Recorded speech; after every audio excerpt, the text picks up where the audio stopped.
Hello there, welcome to the Saroy channel and welcome to my Omnibus series.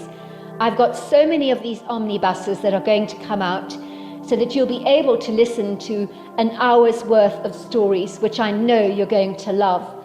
You know, the thing is that telling stories is such a fine art, and it's something that was practiced hundreds of years ago when people didn't have the technology that we have today. And everyone would gather around the fire and listen to a wonderful story. And also, what is so wonderful about a story is that personally, I think it is the best way to go to sleep. Every night when I go to bed, I always listen to stories. And that's something that parents used to do with their children. It's something that they still do with their children. There's nothing better than a good story. And so I hope you're going to enjoy this series. And before we start, I just want to say, do subscribe to my channel because you don't want to miss out on anything. Because I'm in for the long haul and I want to make sure that you get the most stunning stories to go to bed with at night or to listen to when you want to be one of those people sitting beside the fire and listening. Don't forget to subscribe to my channel and let's get started. I hope you're going to enjoy the omnibus. Dear Sarah and all your lovely listeners, it was early spring when I cycled up the asphalt road to Archibald's parents' residence. There was a cool breeze whipping up in the air, but the first signs of spring were clearly apparent, as the trees that had been devoid of any leaves in people's yards during what had been a rather gruesome biting winter were now bursting with budding green leaves, or a plethora of confetti like pinks and lilacs or white blossoms, announcing in celebratory aplomb that the green shoots of spring were now reviving the earth with abundant life. Archibald's parents lived in a distinctive-looking ornate detached house at the top of our street, called the Pink Floyd residence. The name of the house was illustriously engraved in an ornate golden plaque that hung over the front door. This grandiose dwelling seemed to swell with pride, inflated with a sense of self-importance. But if I looked like that, I would too. It was painted in a candy floss pink, and had dashing humbug-like awnings over the windows, done in pink and white stripes. It was a modern home that had been built to embody the winning distinctive features of classic Georgian architecture. And it really was one of the most attractive houses on our street, that was like the jewel in the crown, so to speak. I never failed to notice that when people walked their dogs down our street, they would stop twice, take a deep breath, and give the Pink Floyd residence a second glance, standing very still to take it all in, almost as if viewing a great work of art. It was the kind of house that made you wistfully reminisce over old-fashioned sweet shops, vintage fairgrounds, and everything that's right about the world. I would definitely not have admitted this as a boy, but the pink actually worked. It seemed to accentuate the resplendent white roses, the viridescent green shrubbery, the pristinely manicured hedgerows in the front yard. It was far more striking than the traditional crisp white that you would expect in a traditional Georgian-style mansion. We lived in a cellarwood moorland Portland. It was a green leafy neighbourhood, with towering oak trees that lined either side of the asphalt road.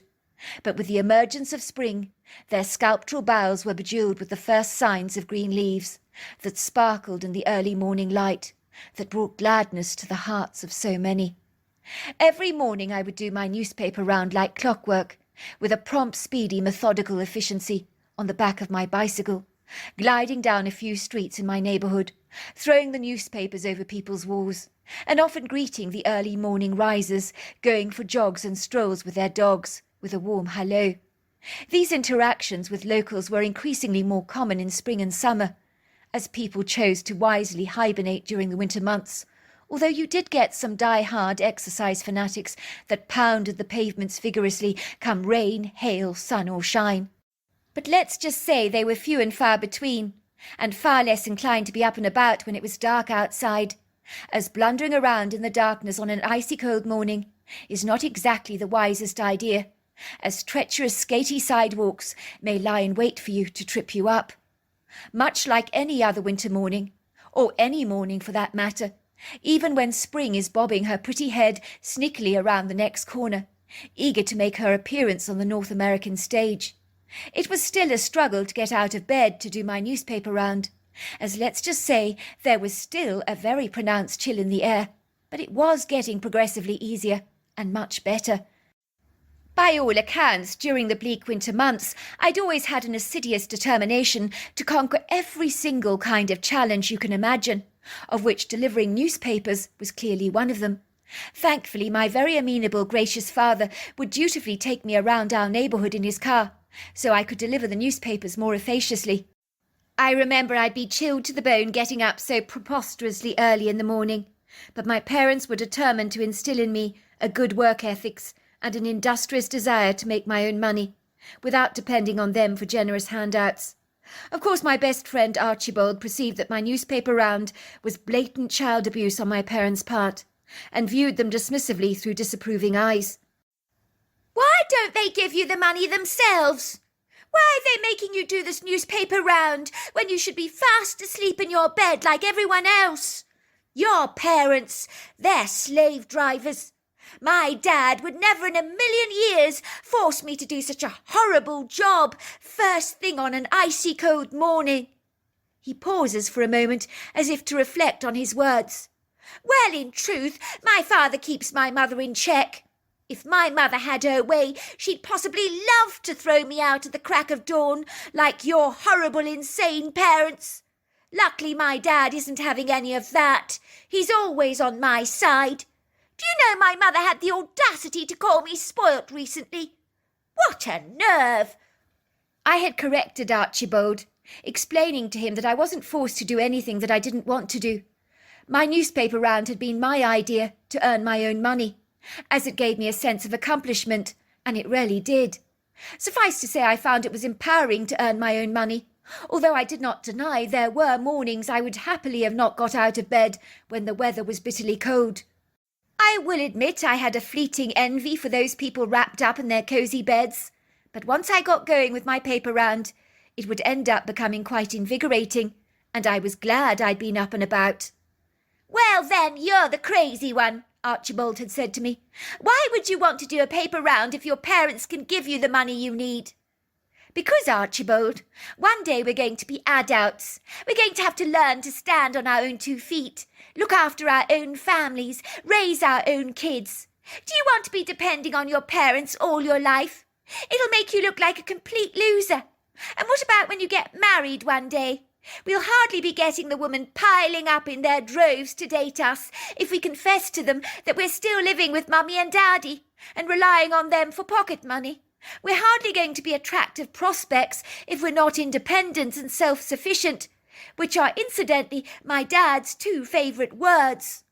Archibald looked befuddled for a brief moment, but then the light seemed to switch on in his eyes, as if it was dawning on him that maybe I might be making some valid points after all.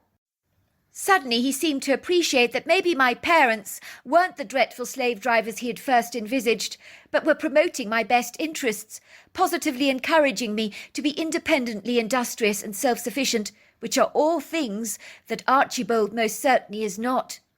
It was on this particular morning that my heart was fluttering with excitement. I had something quite wonderful I wanted to reveal to my best friend Archibald. I couldn't wait to see him and meet up with him later in the morning to tell him this fabulous news. I was certain he was going to be so thrilled, pleased as punch for me. But first I had to get through my newspaper round. I pedalled up the road on my bicycle, pressing my feet down on the pedals, cycling vigorously around the neighbourhood, throwing my newspapers from my carrier basket into the front yards, where they landed with loud thumps outside people's front doors.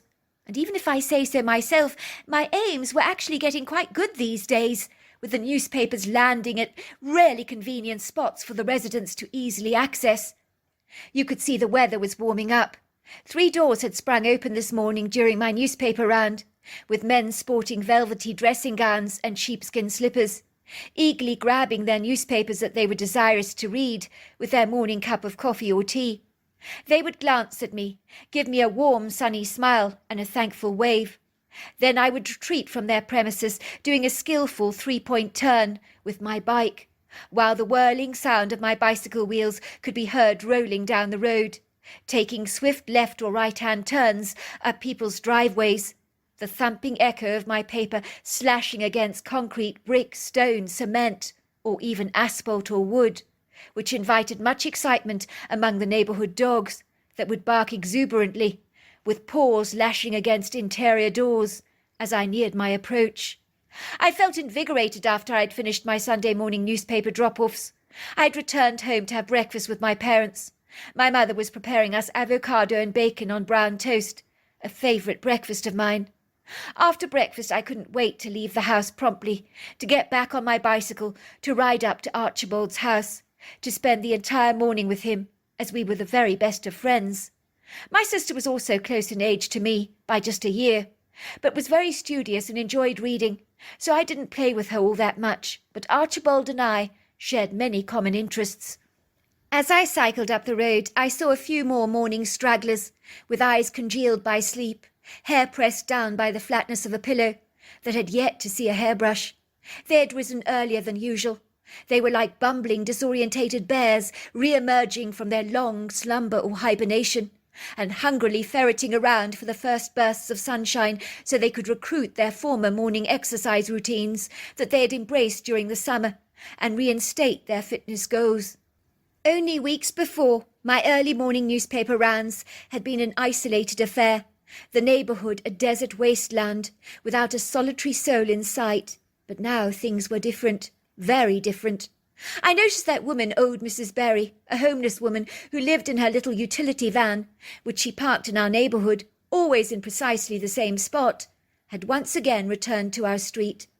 I have no idea where old Mrs. Berry went for the winter months, but her return to our street for me was the quintessential sign that spring had almost certainly arrived, as old Mrs. Berry would disappear off the radar during the winter months, much like the local raccoons who went into hibernation and suddenly just reappeared again. I could see her doggedly determined, less than glamorous white utility van was now parked defiantly under an oak tree opposite the house she had once owned 30 years prior, until the rug had been pulled beneath her feet, when her husband, who had drunk himself into an early grave, dwindled away their life savings. Sadly, old Mrs. Berry had been left with nothing, forced into homelessness, where now her only form of shelter was a very standard white utility van, which was the only roof over her head, and her very large white cat Cecilia, who lived in the van with her. The old woman had sedulously turned the back storage area of the utility van into a comfortable sleeping area, where she could lie straight, without having to bend her legs. It was decked out with duvet covers, pillows and blankets, and actually looked comfortably cosy. I wouldn't have been adverse to sleeping there either. Cecilia, her fluffy white cat, had been found a year prior, lying in a cardboard box, a mewing kitten in someone's dumpster, who Mrs. Berry had happily adopted as her own, and they were as thick as thieves. Sometimes she'd let the cat out of her van for an explore, but she would always come dutifully back, never wanting to leave Mrs. Berry's side for very long. I had always felt so sorry for old Mrs. Berry, and year after year I was surprised to see her again, as with her advancing age and rough life, I didn't expect her body to be so tenacious, like a perennial flower shooting through the soil with a feisty urgency, but she would always seem to rise above the storm, and remained as fit as a fiddle, regardless of her grossly inadequate living circumstances. There were many irate neighbours in our street, constantly shooing her away, as if she was a bedraggled stray dog that they would like to put down if given half the chance. Impressively, Mrs. Berry stood her ground, like a belligerent bull-terrier that was not going to be bullied, patronised or belittled. I had heard hoity residents tapping on her van window, saying things like, "Excuse me! Excuse me! What are you doing permanently parked in our neighbourhood? Why don't you bog off? You lower the tone of our street." People could be exceedingly mean to old Mrs. Berry, viewing her with a contemptuous regard, as if she was the turd on their shoes. But the hardened woman never batted an eyelid, refusing to be intimidated by the locals, even when sometimes the police were called on her account. The previous summer, Archibald, my friend, had snorted when we'd cycled past old Mrs. Berry, who was sitting on the pavement cradling Cecilia lovingly in her arms and stroking the cat affectionately, who was clearly purring like a lawnmower on a slow speed. "Hello, Mrs. Berry, hello!" I called out, waving my arms at her. She waved back at me with a huge smile on her face. I remember Archibald looked at me with an unadulterated snooty disgust. "You got to be kidding me! You're friends with that vagrant! That woman has no place being here! Look at her! She looks like she's crawled out of the dumpster and made friends with the rotting banana peels and leftover kitchen scraps! Why would you want anything to do with her?" "Now that's vicious," I scolded my friend. "If you must know, old Mrs. Berry actually used to live in the old Patterson house. Over there," I told him. "That's why she parks outside the property all the time on the street. It's the closest thing to home, I imagine, for her." I could see Archibald nearly fall off his bicycle in astonishment, as if it was almost impossible to believe that the likes of old Mrs. Berry could have ever lived anywhere among us, and anywhere halfway decent, based on the fact that she looked so homeless. "Never," he said, his face growing red. "Never. She never lived among us." "I don't believe you. You're making this all up. You're lying." "It's true," I said. "My mother says it's called being down on your luck." You could feel and taste spring in the air this morning. I'm not sure what it is, but things were getting pleasantly lighter, brighter, crisper, sharper, and friendlier. I could see Mrs. Berry sitting on the sidewalk in the first shafts of spring sunshine, as if she was soaking them up ravenously to warm up her tired old frayed bones. I noticed she looked older, her clothes more bedraggled. They hung on her like loose rags. But then living in your car is not an elixir for living a long life, or having a vibrantly robust health. Aside from that, living so rough, my mother has always said, can almost certainly predispose you to depression, bouts of hopelessness, a sinking despair. Let's just say nothing in life is more life-shortening than a purposeless life, where hope has been expunged from it so fortuitously. I notice Mrs. Berry's cat, Cecilia, is sitting by her side. She's assiduously attending to her sleek, silky mane, by giving it a fastidious morning wash with her sweeping, rather efficient pink tongue. You will probably find Mrs. Berry is living for that cat, which gives her a reason to get up every morning. And besides that, animals almost certainly offer us a reassuring sense of comfort, which I am sure Mrs. Berry acquires from Cecilia in leaps and bounds every day of the week. "Hello, Mrs. Berry. Glad to see you back on the streets again," I call. She gives me a wide grin, smiling back at me. "I wish more people felt like you, Dougie," she calls out. "Good to see you too. Tell your mother if she's throwing out any of her old clothes, I will be a very grateful recipient indeed." "Will do so," I call out. On this congenial spring morning, I was feeling ebulliently happy. There is no way else to describe it, but I felt effervescent and sparkling like a bottle of expensive, very fine French champagne, that unbeknown to me would be soon very crushed and lose all its sparkle. After my newspaper round, I had returned home to have breakfast with my family. Now I was pedalling up the road again to see Archibald, my very best friend, who lived at the imposing, pink Georgian-style home on the top right-hand corner of our street. For as long as I could remember, I had always wanted my own dog. My mother had said that I could have one of Chloe's puppies. "I don't see why not, Dougie," she said to me. "You're a very responsible young man. I'm very proud of you. You've never complained once about getting up at God-forsaken hours to perform your paper round. In my book, you've more than earned yourself a dog." "Thanks, Mum," I'd said. "You've no idea what this means to me." My mother had winked at me. "Don't underestimate me, sweetheart. Believe me, I think I know." Chloe was Archibald's gorgeous golden retriever. I had my eye on one particular puppy of hers, a golden Labrador and golden retriever cross, that was all but a ball of white fluff. Finally I arrive at Archibald's house. I climb off my bicycle, placing it on the side of the garage door. It's 10 in the morning, and Archibald is expecting me, as we always hang out together after school hours, and during the weekends, of course. I'd sent him a text informing him I was waiting for him outside. I never liked knocking on their front door.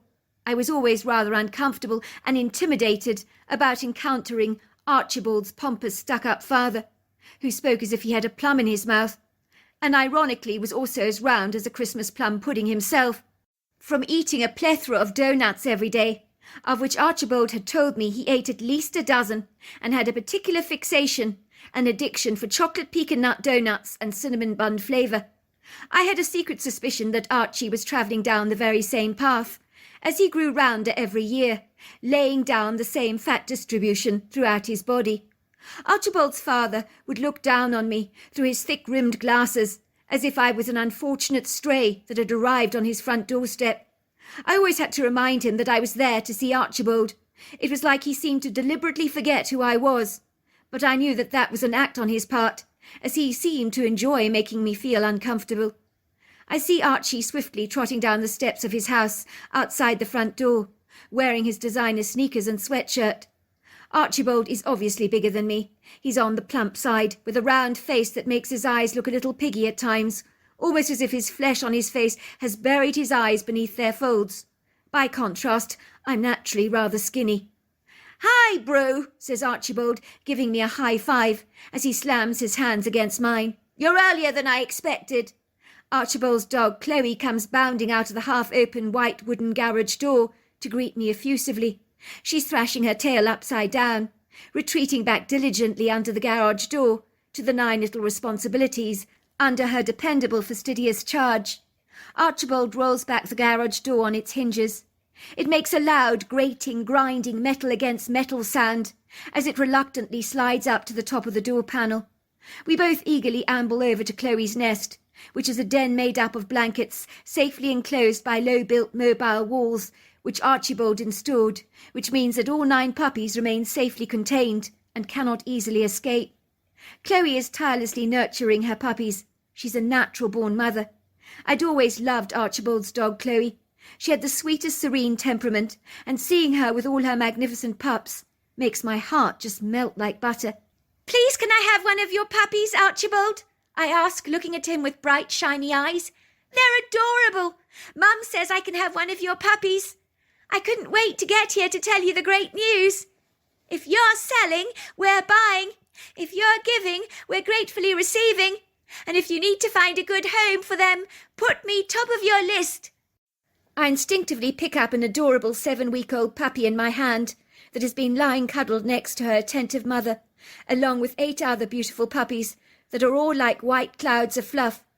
My face lights up into a huge grin that is so wide it could almost snap off my face. "I want this one," I say. "She's so beautiful. She's got such an angelic face." I draw the puppy up to my chest. It snuggles up to me, licking my face affectionately with its little pink tongue. It possesses that quintessential puppy smell that always rather reminds me of fresh parsley. I feel a warmth towards the puppy, a natural connection. I glance up at Archibald, expecting him to reciprocate my enthusiasm, to say, "That's brilliant! I'm so happy you're going to own one of Chloe's puppies." But he doesn't respond as I would have expected. Archibald's face is visibly downcast. It has soured significantly, becoming as rigid as stone. It's almost as if his skin is completely drained of all its colour. "You can't have her," he says possessively, snatching the puppy away from me, with a determined look on his belligerent face. Suffice to say, his actions spoke silent words to me, that screamed out so rudely in the silence, that no, he didn't want me to own one of Chloe's precious puppies. I am completely stumped. In truth, I feel like a beach ball that has been punched so badly that the air has been severely knocked out of me. My hope is expunged from me. My joyful skip to the step has become heavy and ponderous. For a 10-year-old boy, Archibald is haughty and stuck up. I'm sorry to say this, but it's true. I think he likes to emulate his father's pomposity and conceit. My mother describes his father in no uncertain terms as possibly the most obnoxious, arrogant, opinionated person she's ever met, with an inflated ego and inverted snobbery. The kind of person who has an exceedingly high opinion of themselves, and not really much to have a high opinion about. Archibald is showing a propensity to becoming exactly like his father, and it's not attractive. As my father would say, the apple doesn't fall far from the tree. Archibald stares up at my crestfallen face with a nonchalant, detached indifference. He puffs out his chest proudly and says pompously, "My father says I got to choose who can own one of Chloe's puppies. I have to choose every owner. He says I've got to be very selective about it. I have a duty of responsibility to every single puppy. I have to make the final decisions after I've interviewed potential owners to see if they're at all suitable. I will add you to the list, but your chances of procuring a puppy so far are looking rather slim. I look at him in abject astonishment. Archibald, it's me you're talking about. I'm your best friend. You've known me all your life. You know my family. We're all kind to animals. Why would you deny me a puppy? We'll buy her from you if it makes you feel better. We'll give you even more than the asking price, if that helps. I'm not interested in your money, he pipes with a smug satisfaction. I'm looking for the best homes for these puppies. I watch the words bounce out of his lips with a haughty buoyancy upon which he tries to disguise his clandestine delight, with very little success. I can read my friend like a book. I've known him for a very long time. We've hung around together for years since we were toddlers, as my mother and his mother, Pamela, are the very best of friends. Archibald is thoroughly enjoying this. He wants me to want one of his puppies. He wants to deny me the opportunity and privilege of owning one. What was he inferring in saying he had to choose the best homes for these puppies? That my home was less adequate than others? And that my family was a subhuman species not capable of looking after a golden retriever cross? Please, give me a break. I could feel an anger pooling up in my chest. I wanted to be sick. It was a real kick in the guts to have my best friend clearly not wanting me to own a puppy. But why? Why was my friend being so blatantly obnoxious, so downright cruel, and intentionally so? Archibald knew very well that these puppies were going to be requiring homes very shortly, but that was not significant to Archibald, not at all. I could see Archibald's jaw stiffen, while a defiant bulldog expression etches itself across his face. I knew he had a mean streak to him. He's never been keen on sharing. I'd once asked him if I could borrow his radio-controlled RC aircraft for a day that requires using a handheld radio transmitter, and he point-blank refused to lend it to me. And yet I have lent him my remote-controlled truck hundreds and hundreds of times over.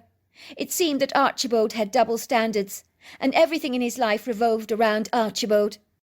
This was an ugly side to my friend that I more often than not chose to overlook. I grew up with an 11-year-old sister and a 5-year-old baby brother. We had learnt the importance of sharing, but as my mother was quick to point out to me, Archibald was an only child who had been unabashedly spoilt by his father. It would seem that he had never been taught the significance of sharing. "I'm worried about Archibald," my mother's best friend Pamela had confided with her privately one day, as they enjoyed coffee together at a local coffee shop in town, where they made the fluffiest cappuccinos. "It's like he's becoming so big for his boots these days. I mean, he's only 10 years old, for goodness sake. The trouble is, Sinclair spoils him far too much, and I'm really worried that Archibald is becoming like a chip off the old block. As you know, my husband has an insatiable ego on him, the size of our small town. But the way things are going with Archibald, he'll have an ego the size of Portland if we're not careful. It's not good for a child to get everything he wants, and Sinclair just can't say no to him. I think it's a grievous mistake, I really do. Whatever Archibald wants, Archibald gets.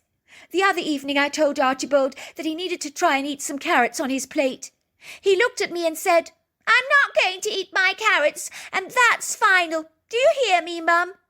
He spoke to me in such a condescending way, with such a superiority, and my husband immediately defended him and said, "You heard the boy. He doesn't like eating carrots. Stop bullying him, Pamela." Can you believe my son would speak to me with such disregard, as if I'm a lower form of pond life, and my husband supports him? The worst part of it all is that my husband doesn't see how Archibald is actually demeaning me. "That's not good. Not good at all," says my mother. "I'm really surprised at your husband, Sinclair. I'm surprised he didn't reprimand Archibald at once on your account for speaking to you so dismissively. In my opinion, Archibald gets away with talking to you like that. He's going to be encouraged to become a brat." Pamela sighs reluctantly. "I'm afraid it's too late for that. I think my Archibald is a brat, and there's not a whole lot I can do about it. Granted, I do love my son with all my heart, but these days I don't like him that much. Sinclair thinks the sun shines out of his backside, that he can do no wrong. I believe parents should say no to their kids to establish firm boundaries. This is something Sinclair and I just can't agree on." You see, when Sinclair was growing up, his draconian illiberal parents were exceedingly strict. Throughout his childhood they were tight and penny-pinching, even though they were exceedingly wealthy. So Sinclair felt at best deprived, and at worst aggrieved. When I was pregnant with Archibald, he would rub my stomach fondly and say, "This little thing will never want for anything." He was right about that. I don't think my husband has denied Archibald anything at all, and that is where the problem lies. Needless to say, after that unfortunate episode in the garage with Archibald over Chloe's puppies, the desire to spend the morning with my friend fled so fast from me, like a bird on the wind.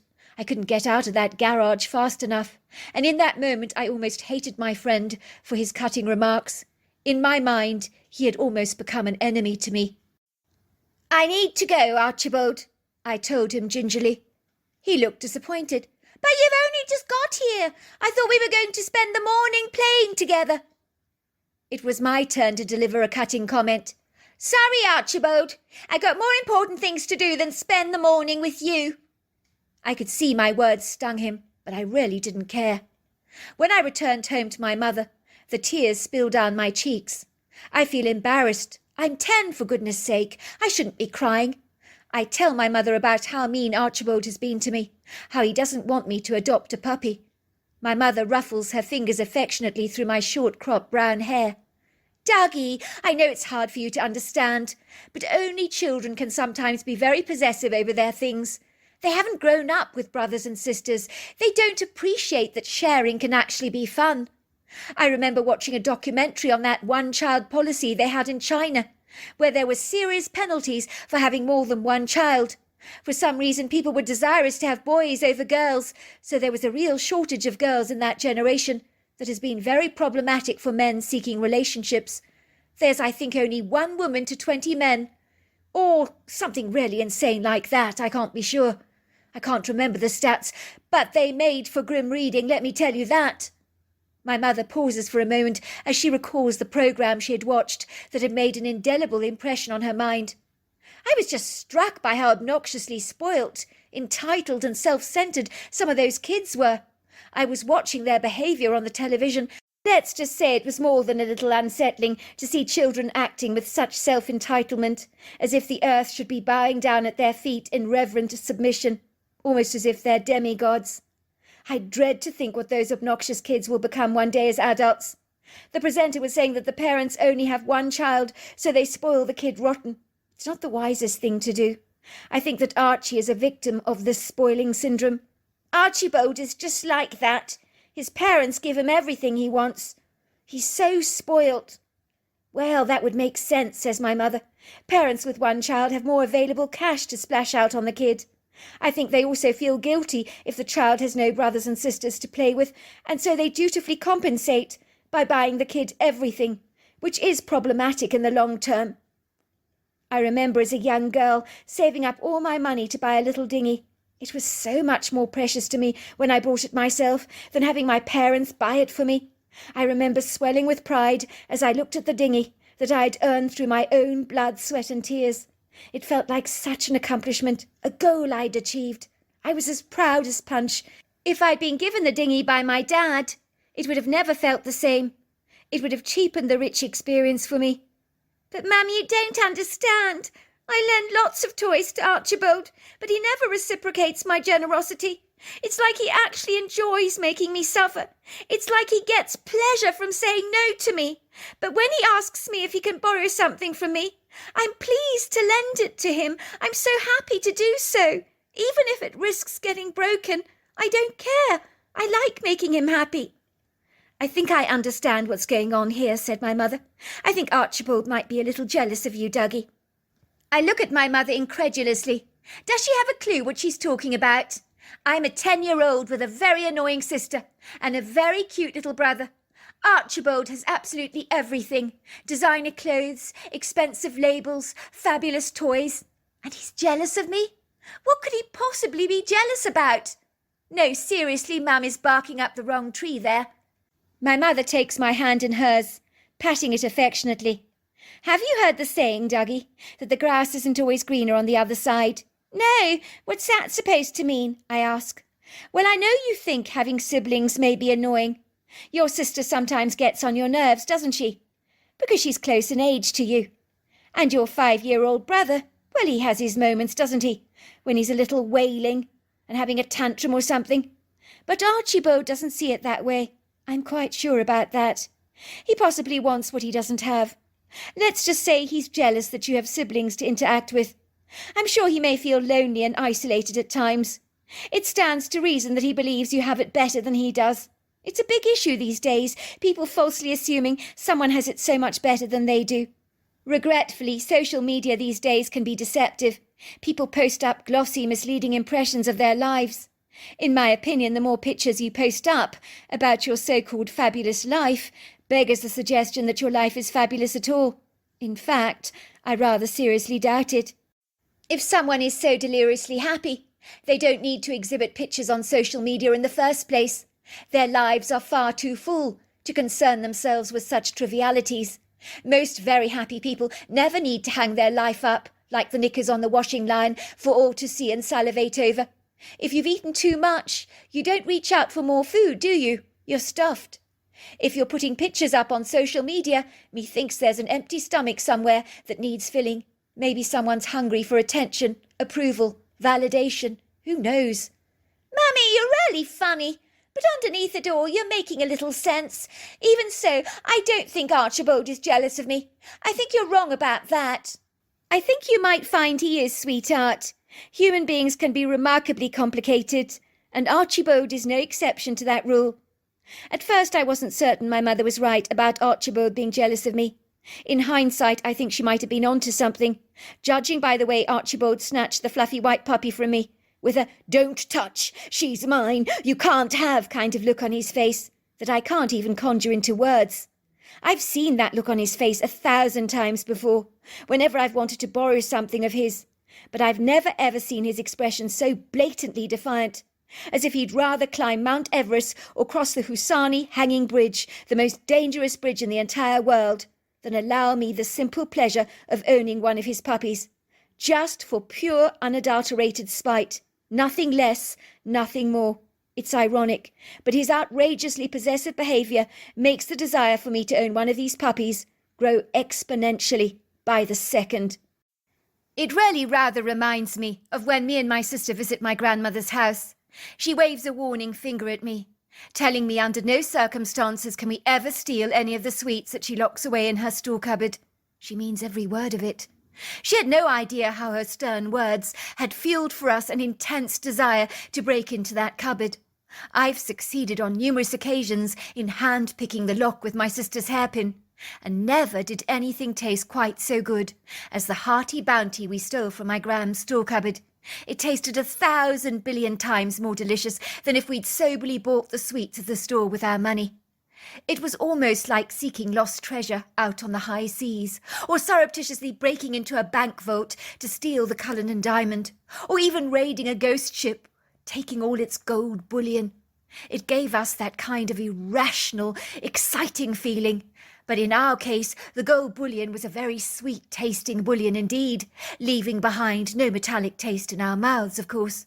We always made absolutely certain we were never caught. We were clever about that, devising a sneaky, guileful plan, so we could clandestinely open that store cupboard, always making sure that the coast was clear, and that we didn't hear the formidable clip-clop of my grandmother's shoes banging against the wooden-panelled flooring. My heart would be pounding in my chest like an ocean wave crashing violently against the rocks, my adrenaline spiked with a tingling exhilaration. I really felt enervated when we extracted my grandmother's gummy bears, fruit pastels, chocolate marshmallows, fruit chews, jelly beans, vanilla fudge, chocolate jellies, and all kinds of chocolate treasures, with a satisfactory accomplishment. It was rather like hitting the jackpot or enjoying the benefits of the slot machine, raining a plethora of money. My sister and I would sneak behind my grandmother's yard shed, stuffing ourselves silly with candy. The best part of it all was she was none the wiser about any of it. She could be rather dithery at the best of times, and was always forgetting things. I've known her to put an electric kettle on a gas hob, the biscuits she was baking into the freezer, wondering why they never got cooked, and her dirty laundry on the washing line. When my grandmother found her store cupboard open, she obviously thought she'd forgotten to lock it, and that she was not very pleased about. She would be quite mad at herself, having left her store cupboard open to the vulnerable possibilities of being pilferaged or exploited by wavering, unwelcome, sticky hands that weren't wanted on the voyage of her personal sweet journey, that she took always alone, and rarely quite regularly, when she was seeking that quintessential sugar fix, the evidence clearly seen in her expanding waistline, where she wore a perfect baker's dozen attached to her belly. The best part of it all was she seemed obliviously unaware that the scavengers had been and gone, successfully raiding her stash like raccoons in your backyard that have already vandalised your bins. But in those cases you usually knew about it. My Gramps was exceedingly possessive over her sweets, guarding them with her life, especially from the likes of my grandfather. And as for us, she watched us like hawks, never trusting us for a moment. Then there was my grandfather. He was a cranky old fellow with a good heart, really. He enjoyed hibernating on the couch in his tartan dressing gown and blue velvety slippers, smoking those monstrously thick Cuban cigars, whirling the pungent thick white smoke all over the living room, and groaning with appreciation, saying, "Ah, that's very good, very, very good."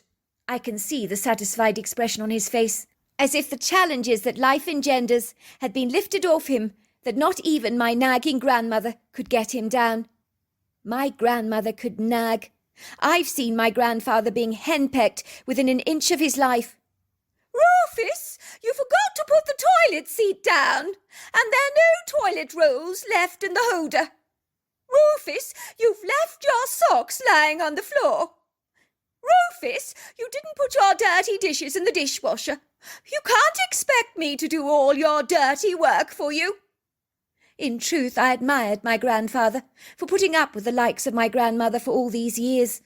I made a personal mental note to myself that I would like to marry someone who might be a tad on the messy side. It would certainly mean I wouldn't have the proverbial dragon constantly breathing down my neck, ordering me to do this and to do that. Of course, it goes without saying that my grandmother claims the offensive smoke of my grandfather's pungent Cuban cigars saturates and clings to all her furnishings. "Oh, Rufus, I wish you wouldn't smoke like this. You're ruining my entire house. Look at it, everything smells so ghastly in here." I remember one day as I was watching my grandpa unroll the cellophane of his Cuban cigar, like he was unwrapping a present. I was transfixed by the whole ceremony, as he placed the cigar in the edge of his mouth and lighted the end with the flame from his fancy gold lighter that was given to him by his father.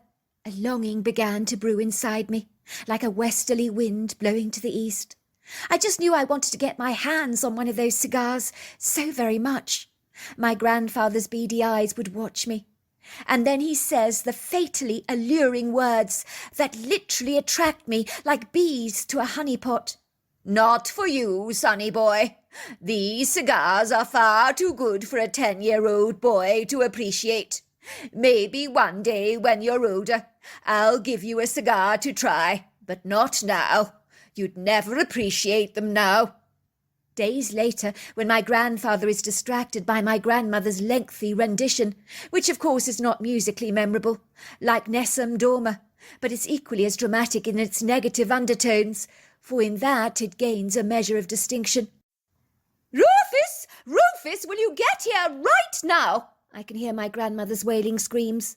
My bashful grandfather looks like a sheepish dog that knows it ate the insides of the sofa a moment before, and is in a whole bunch of trouble, and with his tail guiltily tucked between his legs, he scuttles towards the lion's den, to embrace the wrath of my grandmother, and her whipping tongue, that can be as deadly as a cobra at times. I hear my grandmother's raised voice turning up a notch or two, like the volume control on a radio, as it blasts around the house at an unforgiving frequency, upon which, if she's not careful, the neighbours in the adjoining house next door, where the walls are paper thin, and are likely to hear every single word. "How many times have I told you, Rufus, not to leave your clothes lying on the floor? Not only has the cat laid on them, they're covered in fine white hairs. She's peed on them too. They're soaked in her urine. Now, what do you have to say for yourself for being so careless?" "Well, it won't happen again, sweetheart, will it?" "It had better not. Why won't you ever learn, Rufus? Those cigars of yours have literally stolen your brain.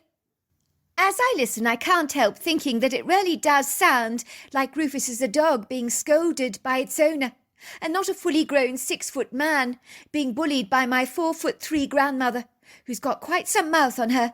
Sometimes she reminds me of one of those small yapping dogs tearing into a great big Great Dane or something like that. This is my opportunity to pounce. No one is looking. I'm in the living room all alone. So that is when I grab one of my grandfather's Cuban cigars, along with its golden lighter. My heart is thumping excitedly in my chest as an ebullient adrenaline pounds through my blood. I hold this priceless, vertical, pungent, claro-coloured treasure from my grandfather's cigar box in my trembling hands, along with the heavy gold nugget of his fancy lighter, with a curling engraving that reads in French, Il fait battre la fée pendant qu'il est chaud, which I guess is very apt because it means strike while the iron is hot. And that, I would say, is what I'm about to do. I quickly hide behind the large American tulip tree in my grandfather's parents' backyard, which is the quintessential perfect hiding place not too far from the 50s-style house, but not too close either. My hands are now trembling as I open up the cellophane wrapper, and I quickly remove the cigar. I puff up my little body with an air of importance, envisaging myself as a highly regarded elderly gent. High profile, affluent. I thrust the cigar in the corner of my mouth, pull out the golden lighter, lighting the end of the cigar. I draw in a deep breath of this pungent smoke to take my first ever delicious puff. But it tickles and attacks the back of my throat so profoundly that I begin to cough and splutter. And moments later, I abandon my hiding place, bending over on my hands and knees to throw up violently, much to my grandmother's disgust, who spots me heaving up my guts outside the tulip tree, where instead of remaining hidden, I became as blazingly conspicuous as a bright red traffic light that you can't fail to notice. She discovers my grandfather's Cuban cigar is the cause of my vomiting. She begins to hurl abuse at my poor grandfather. Rufus! Rufus, come here right now. What do you think you're doing, giving our grandchild one of your cigars to smoke? He's only 10, for goodness sake. My grandfather gives me a knowing wink, but he never tells my grandmother the truth, which is jolly decent of him, I have to say. He knows full well that I stole one of his cigars. Little do I know that my thieving is going to go up a notch or two, and expose me to a nefarious experience that I will never, ever forget. After the unfortunate incident with Archibald over a puppy that he clearly does not want me to own, along with being caught smoking my Gramps' cigars that did little to lift me out of the sinkhole of my disappointment, I'm not feeling my positive self any more. Even lighting that cigar did little to extinguish the longing I have to own one of Chloe's puppies, which has been niggling me for many days now. I have been keeping a firm distance from my best friend, as hanging around Archibald has almost certainly lost its appeal. He has been badgering me for many days now to get together with him, but I've been avoiding all his texts like the plague. One night I wake up from my sleep with a phenomenal idea that sweeps across my mind like one of those advertisements carried on big sheets by little aeroplanes above your head in a blue sky. The aeroplane in my dream has a message for me, in conspicuously bright, bold pink print that is so bright it jerks me upright on my pillow, and a voice which I realise is my own inner voice says, "Yes, yes, yes." By all accounts, the idea has popped up like a pop-up tart in a toaster, and it's still warm. It needs to be buttered right now, attended to at once. It just can't wait. Even the words of my grandfather's lighter spring into my mind. Strike while the iron's hot. I waste no time. I'm used to getting up early for my newspaper round, but not as early as this, as it's 2 o'clock in the morning. But I don't care. Granted, it's freezing cold out there, but that's of very little concern to me. I'm used to the cold. The house is very quiet, bathed in the deadness of the twilight hours, while the soft light of a silvery moon seems to dapple its faint shadows over my room. I never fully draw the curtain sufficiently, so it trickles through the open cracks. I rise out of my bed with a heady, rambunctious enthusiasm, like a wild, unbroken, untamed horse that cannot be restrained. I dash over to my closet, fumble around for a pair of jeans on one of the shelves, along with a sweatshirt. I quickly remove the anorak from a hanging rail, and then I throw on my boots. My feet then begin to press down on the old parquet floor as I slip out of my own bedroom and discreetly into my sister's one. Moments later, I'm shaking my sister Eartha to wake her up. My sister is a very deep sleeper who doesn't take kindly to be woken up in the early hours of the morning like this. She's definitely worse than most. I find myself being exposed to a barrage of abuse, moans and groans as she wrestles with her pillow, throwing it over her head, telling me to go away. But I'm persistent in my tenacious determination, and it pays off for me in leaps and bounds. Finally, my sister resigns, sitting up on the bed, rising up reluctantly from her slumber, wiping the cobwebs of sleep away from her eyes, unleashing a wary yawn. "What's all this about, Daggy? Why are you waking me up at this god-forsaken hour? Can't you see I'm so tired? Are you completely bonkers? What's up with you? You can't sleep, is that it? Are you having nightmares or something?" "I haven't got time to discuss this with you, sis. It's a matter of extreme importance. Get into your jeans now and put on your anorak. It's very cold out there. We're going out." My sister's eyes widen considerably. This is not what she's expecting to hear. "What's all this about, Daggy?" My sister glances at her digital alarm clock on the bedside table. "It's past 2 in the morning. We can't leave the house now. It's dark. It's cold outside." "We're going to Archibald's house," I explain. "You know Mum and Dad said I could have one of Chloe's puppies." My sister nods. "Well, Archibald doesn't want me to have one of her puppies. He told me I am last on the list." My sister's face furrows. "But that's crazy. You're his very best friend. Why would he not want you to have one of his puppies? That's not right. That's mean. That's worse than mean. It's downright spiteful." "Archibald is mean. He's my best friend. He's pompous, he's stuck up, exceedingly self-absorbed, and very, very vindictive." "And you still want to hang around with him?" says my sister. "Why would you want to do that?" "Because despite everything, he's still my best friend, although in truth, I've been giving him a wide berth recently." "So you want us to go to Archibald's house, is that it? You want us to go and steal one of his puppies? Is that what this is all about?" "That's right. I'm sorry. I'm the first to admit this, sis. I'm against stealing of any kind, but this feels different, and it doesn't feel like stealing at all. It feels right." "Don't say any more," says my sister, getting out of bed. "I'm on your side on this one. If Archibald is going to refuse you a puppy, we're going to take one from him. It's outrageous that he's stubbornly refusing to give you a puppy. How can he be so selfish? He knows any dog we own will have an absolutely amazing life. Lots of walks, lots of good food, and most of all, lots and lots of love." I can see my sister seems more affronted than me by Archibald's enigmatic, obnoxious, unkind behaviour. She is resolutely determined that we're going to undertake this mission and retrieve a puppy for ourselves. She seems to emphatically believe that it's more morally wrong and offensive for Archibald to refuse us a puppy than for us to actually steal one. My sister dashes over to her cupboard. She's pulling open the drawers, fumbling around for her tracksuit. Then she puts on her sneakers and puts on an anorak. She pauses for a brief moment, as if a problem has challenged her mind. "How are we going to get into Archibald's house without being seen?" she whispers. I grin. "That's not a problem. It seems Archibald's father insists the dog sleeps in the garage, but they leave a heater on for her. The garage doors are always open. We can crawl under it without making any noise. It should be pretty straightforward, and thankfully they don't have any security cameras on, so they won't see a thing. Not that if I care, actually, if they do. In fact, I don't care if they do." "Well, that's a relief, isn't it? A monumental relief. Let's get going now. But don't make any noise. We might wake up Mum and Dad. That's the last thing we want to do."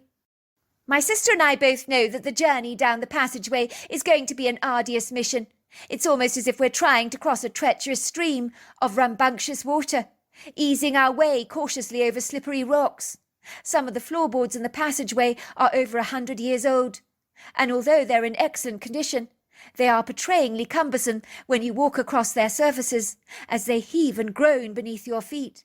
So the noise of your shoes becomes conspicuously pronounced.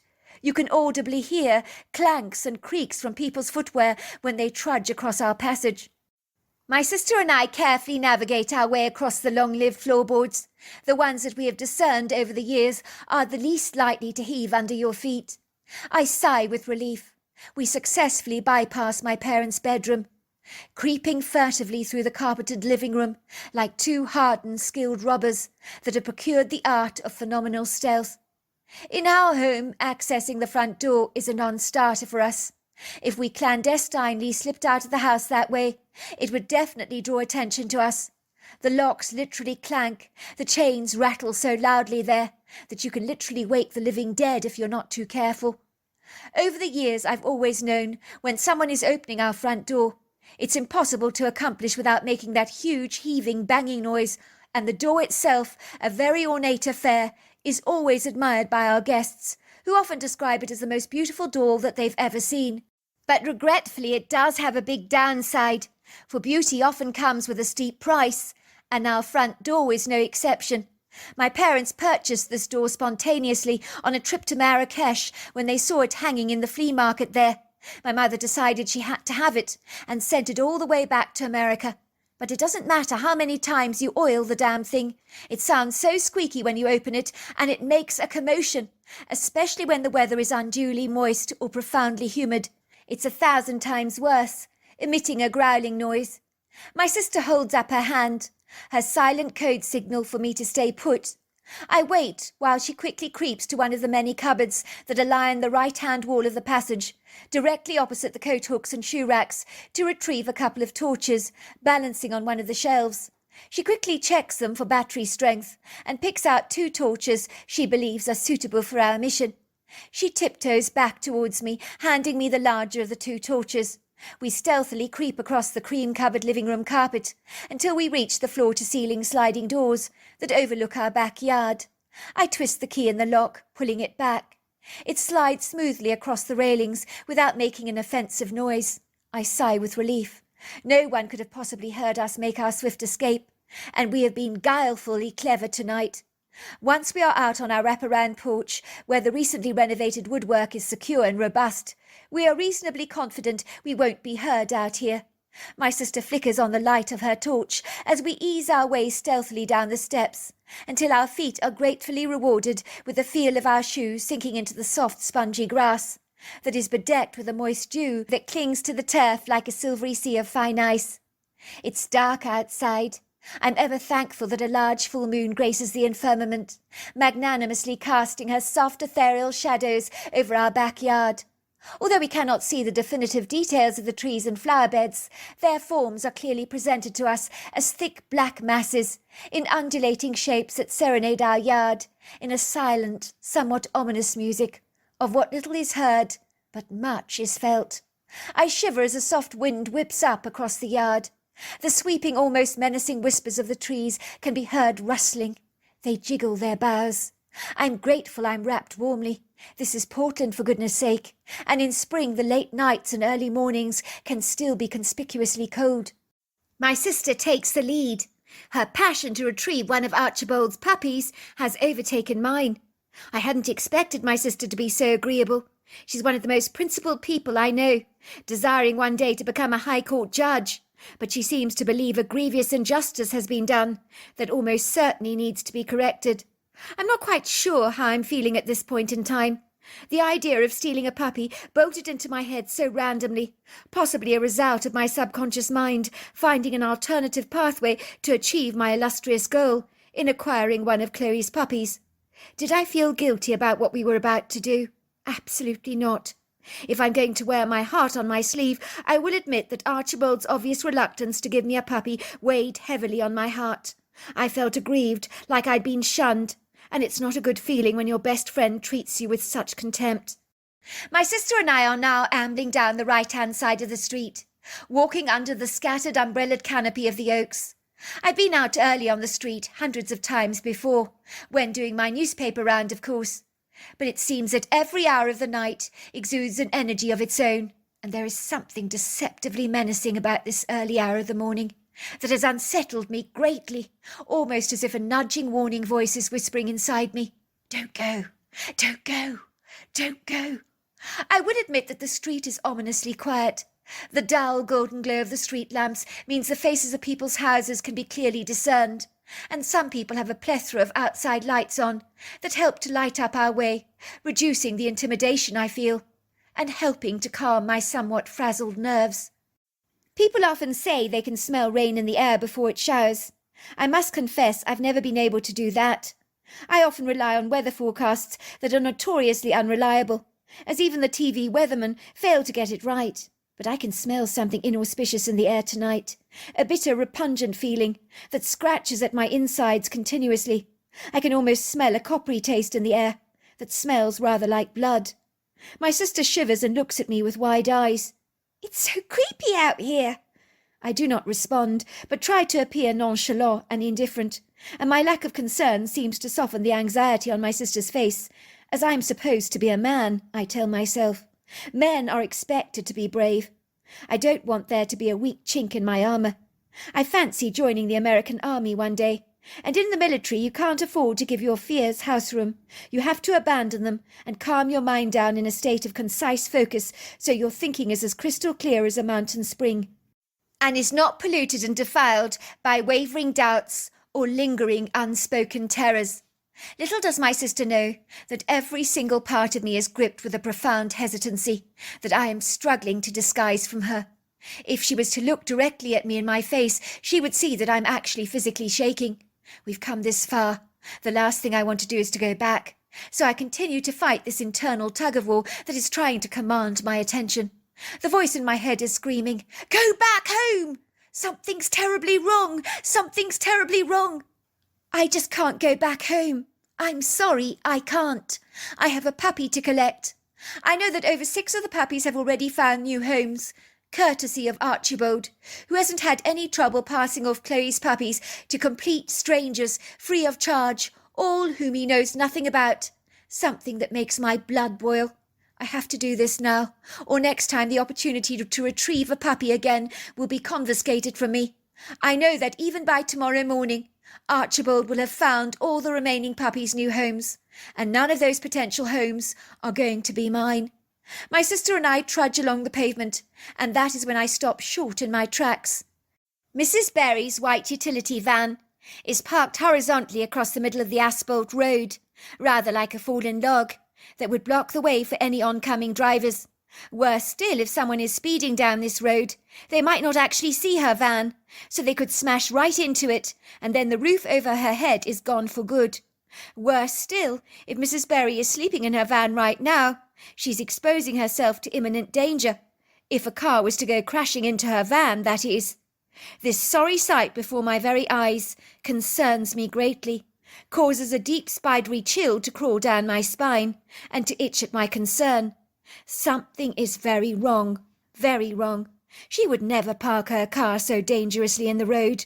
That is the last thing Mrs. Berry would ever do. "What the heck?" says my sister, staring at the car in befuddlement. "That's Mrs. Berry's home. It's where she sleeps every night. It's her roof over her head. So why is it parked in the middle of the road like that?" I hurriedly cross the pavement and dash over to the truck, only to discover that the van doors are easily opened.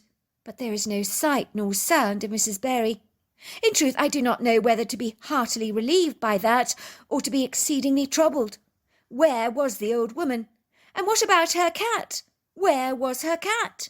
They were both gone. My sister shrugs her shoulders. "I don't think we should be too bothered. Maybe Mrs. Berry got a bed for the night. Someone really mean parked her car in the middle of the road. That's what I suspect. People can be really horrible." "By Jove, sis, I think you might be right. There are a lot of people in the neighbourhood that would like to see the back of Mrs. Berry. So maybe someone set her up tonight, gave her a bed for the night, so they could surreptitiously destroy her van by parking it in the middle of the road. She would possibly have to move to a homeless shelter now, and Mrs. Berry would hate that very much. That's so mean, says my sister. Poor Mrs. Berry. She never harmed anyone a day in her life. It's not her fault she's had such hard luck with her husband whittling away all their money. He was drunk. Why don't people get that being poor is not leprosy? It's not a disease that you can catch. It's just an unfortunate set of circumstances that can happen to anyone. Even the insanely rich have fallen down that slippery slope and hit rock bottom. My sister pauses for a moment. You know who did this, Dougie? It's that woman that lives at number 23. What's her name? Mrs. Hendrick. That's right. Well, I've heard her screaming blue murder at Mrs. Berry and telling her she lowers the tone of the neighbourhood, sleeping in a van every night like this. I look around Mrs. Berry's car to see if I can find her keys so that I can move her van to a safer location, because even though I'm 10, my father has taught me how to drive. But my search is unfruitful, as you would expect. I mean, her keys must be on her person. We can't do anything about her van, I tell my sister. I can't find her keys. Let's get a move on. If we walk to the top of the road, we'll be at Archibald's house quicker than you can say Jack Robinson. As we move up the road, many of the bins ready for tomorrow's bin collection have been knocked over with half of their contents spattered across the pavement in an unsightly mess. And if that's not bad enough, it's over a dozen bins that have been rifled. In normal circumstances, I might say it was a raccoon. But as far as I know, they're still hibernating, and even if they weren't, they would never make this much chaos. I think they're going to be some very upset neighbours tomorrow morning when they discover their bins have been fiercely plundered, resulting in an unsightly, smelly mess, as the pronounced smell of garbage hangs in the air. It's when we approach Archibald's house, I notice that their bin has been badly raided as well. They're pieces of torn book, torn to shreds, I see everywhere. The book reads, How to Deal with a Child That Behaves Like a Brat. No prizes for guessing who probably tore that book up. I bet it was Archibald. It would seem his poor mother Pamela is struggling with her son's spoilt behaviour. I stand very still as I observe his family's ornate house, which stands up on the right-hand side of the road. If the house was a person, I would say it had a fun, quirky character. Too bad that both Archibald and his father are so contradictory to those endearing qualities. Even at twilight the house is magnificently beautiful, under the soft shades of the moon. I love this house, I say to my sister. It's got such a fairy tale quality about it. I can't put a finger on why it's so magical, but it really is. He's so lucky to live here. I beckon for my sister to be quiet, as we bypass the trash on the ground, and stealthily make our way to the garage. I'm surprised not to be greeted by Chloe, as her friendly bark would always be heard, especially if she had noticed I was coming her way. But I hear nothing. I know if Chloe barks, it would never raise Archibald or his family out of their beds to investigate what's going on. As much like any other dog owners, they're used to the dogs barking at random raccoons or someone banging something in the next door house, or the sound of raised voices, or quite literally any sound that can set them off. In our neighbourhood, one bark from a dog usually sets off a barrage of other barks from other neighbouring houses. But not tonight. This evening it suddenly occurs to me I haven't heard a single dog bark. Now that is surprising. Nor even seen a lone household tabby going foraging on its nocturnal hunt, looking for an unsuspecting mouse to take home to its owner. It's almost as if a tsunami of household pets has retreated into the dark shadows, burrowed into the silence, desiring to remain invisible for some unfathomable reason. My sister and I crawl on our hands and knees underneath the half-ajar garage door and move over to where Chloe is lying with her remaining puppies, who are nuzzling her breasts. But Chloe is cowering, as if she's absolutely terrified out of her wits. But when she sees it's me, she visibly relaxes and trots over to my side and affectionately nuzzles me. But I notice she remains unusually quiet, her worried eyes glancing at the garage door, as if sensing something untoward, something that I cannot see. Something weird is going on tonight, for the people's pets to be behaving like this, I can't help thinking. Chloe retreats to her basket and with her mouth lifts up a puppy by its neck and plops it at my feet. My sister gasps. "Oh my God! She wants to give you one of her puppies!" I can't believe it! I pick the puppy up in my arms. I look at my sister with eyes filled with joy. This is the very puppy I want! The one with the angelic face! Chloe picked up the right puppy for me! This is the one that I really want! You know what it tells me, says my sister. You were meant to have this puppy, and Chloe wants you to have it too, and it's her puppy, and she's choosing you to own it. I pick up the puppy and climb under the garage door on my hands and knees, chafing my knees in the process on the dirty concrete. Our mission is victorious. I have a puppy. Now all we need to do is to make our way back home. You know something, says my sister. There's something weird about tonight. Everything is quiet. But don't you think it's weird that even the crickets and frogs are not singing tonight? Did not Dad once say, when everything goes quiet, there's a predator around? Maybe in the countryside, I say, but we're in a residential neighbourhood of Portland. I'm just saying things are weird tonight. All the turned-over bins, Mrs. Berry's car in the middle of the road, the dogs not barking, along with this creepy, funny feeling that has been nibbling away at me like a mouse on a block of cheese. It feels like something is rancidly off, and earlier on I could swear I could smell copper in the air, and that's usually a sign of spilled blood. You saw Chloe's reaction in there. She's so guarded. She's deliberately keeping a low profile. So something's out here, and I think we need to be very, very careful. We need to surreptitiously glide from one tree to another as we make our way back home. We need to be quiet in case there's something out there.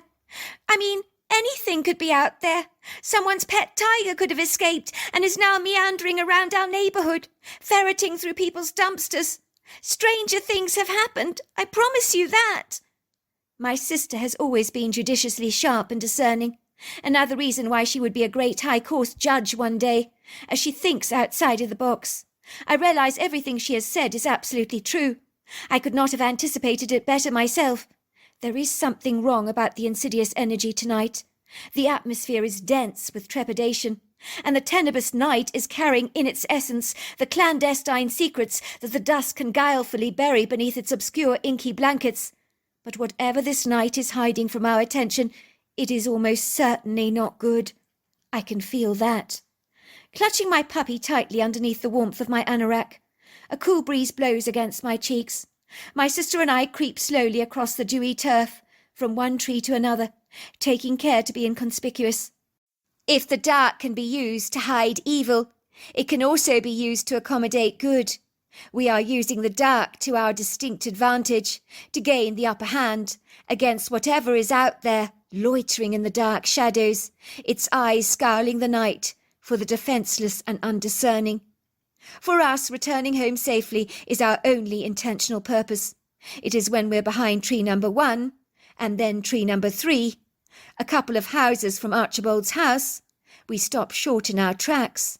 We hear a loud chewing sound, followed by loud belches and mouth farts.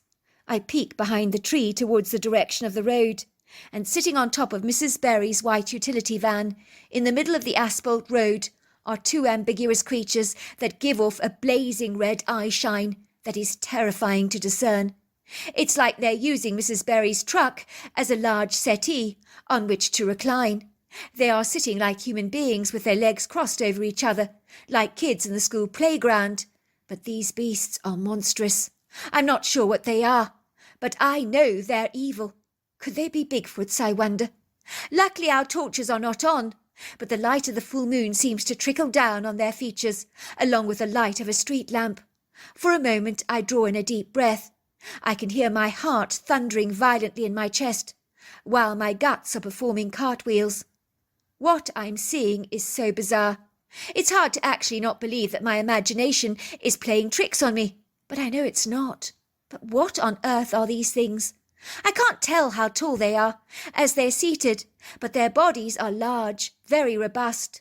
They have human-like faces, but with a very prominent dog-like muzzle, and canine teeth that look ferociously sharp. They're covered with dense, thick, dark hair, like a black sheepdog. It's what they're doing that turns my blood cold, causes the hair on the back of my neck to prickle up on end. These two creatures each have a detached human arm in their hands, and they're chewing it like jerky, tearing strips of it off and eating big mouthfuls, and clearly thoroughly enjoying their meal. But when the one creature tugs a ring off the finger, throwing it over his shoulder like a fishbone being discarded, I soon realise those are the arms of old Miss Berry, as I recognise the fake ruby ring she always wore. "They're eating old Miss Berry, my friend, the old homeless woman that lives in the white utility van. How could they do this to her?" My heart sinks. A tear seeps at the back of my eye. I snuggle my puppy ever closer in my arms for more comfort. I realise with a sinking, dropping feeling that Mrs. Berry is almost certainly dead. These monstrous beasts, whatever in God's name they are, have eaten our friend. I doubt she died naturally. They must have attacked her. But how her utility van ended up in the middle of the road, God only knows. Did they move it? Were they strong enough to move it? "We have to stay here," whispers my sister as we park ourselves behind the trees, crouching in a kneeling position, using the large trunk to conceal our presence. Whatever they are, they're very clever. If they detect us, we could be next on their dinner menu. We must wait for them to leave our neighbourhood. My sister warns me of this. I can barely hear her. In truth, if I wanted to steal away into the night, I cannot. My body feels rigid, like a hardwood table, as unyielding as a metal poker. I know that even if I tried to walk away, my legs would crumble beneath me, like wooden panels that have been exposed to so much weathering and termites that they literally break apart. For a long while, my sister and I continued to watch this hauntingly graphic scene.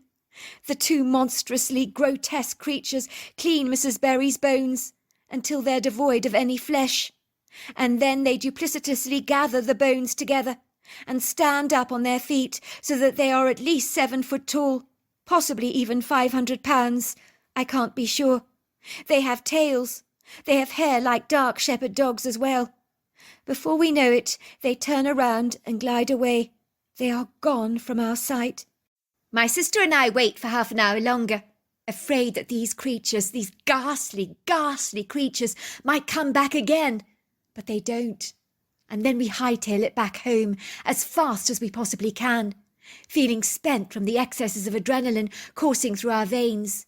We arrive back at our home, and a white bundle of fur springs out from the shadows, dutifully following us into our house. It's Cecilia, Mrs. Berry's cat, who walks into our home that fateful morning and decided she was moving in with us. So we acquired a new cat and a dog on that day. To cut a long story short, me and my sister came clean to my parents over the events of the previous night. My father was first on the scene to examine Mrs. Berry's utility van. He did find the keys under her car and moved it out of the way. There was a large pool of blood under her van, but there was no trace of her body ever found, which leaves me to conclude that these vindictive creatures, whatever they may be, whether they're Bigfoots or not, I can't be sure, but whatever they are, they're a lot cleverer than they look, and they cunningly conceal the remains of their victims. Needless to say, my father never wanted us to tell the police what we'd seen that night, as he believed we would only be ridiculed for talking a bunch of hocus-pocus. Suffice to say, Archibald did discover we'd stolen his white puppy, but there was not a jot he could do about it, especially as my mother gave him such an effusive hug and said, "Archibald, you're such a generous young man. Thank you for giving us such a lovely addition to our family. You've made Dougie so very happy. But then again, you're such a thoughtful man, aren't you?" Can you believe his chest actually puffed up, and he said, "Well, I knew Dougie liked that puppy in particular, so I saved the puppy for him, and I gave her to him." "That's very kind of you. Very much appreciated, Archibald." His face just swelled with pride. My puppy grew up to be the most phenomenal loving dog. We called her Gracie, for there was a great deal of grace involved in acquiring her. All these years later, Archibald is still one of my very best friends. But sadly his spoiled upbringing has somewhat rubbed off on his life and afflicted him with a touch of self-entitlement. So a word to the wise, don't spoil your kids too much. It could come back to bite you one day. Of course, I still think of old Mrs. Berry, and we did put up a plaque in her memory at the local cemetery. And as for Cecilia, she became a much-loved member of our family. So there you are. That's my story. Dear Sarah, and all your lovely listeners. They say a cat has 9 lives, but there are humans that can also wear the same heroic badge of honour, and my sister is one of those illustrious people, having much in common with the feline species in this regard, as she has come a hair's breadth away over 9 times to losing her life in rather precarious circumstances that so easily could have been avoided. For indeed, if more careful, sagacious consideration had been recruited, then inevitably she would not have put herself at perilous risk. But for some reason my sister's idea of risk is doing something physically dangerous that involves something like bungee jumping over a dangerous cliff, jumping out of an aeroplane, or climbing up a sheer mountain face. But my sister fails to ever entertain that in reality some of the most dangerous things in our lives can occur in public places that we might consider non-threatening, like the subway perhaps, the supermarket, or even theatre, or even in our seemingly benign homes where accidents can invariably so easily happen. Most of us are very aware that some predatory threats in our lives do not necessarily wear a jagged rock face or a pair of sharp incisor teeth. Indeed, some of our treacherous enemies are of the human kind, which on the surface may appear to be deceptively harmless, benevolent even. Let's just say that even the most attractive packaging can contain deadly contents that should wear a bright warning sign on them, saying danger, don't touch. Not that my sister would ever pay attention to such ominous warnings.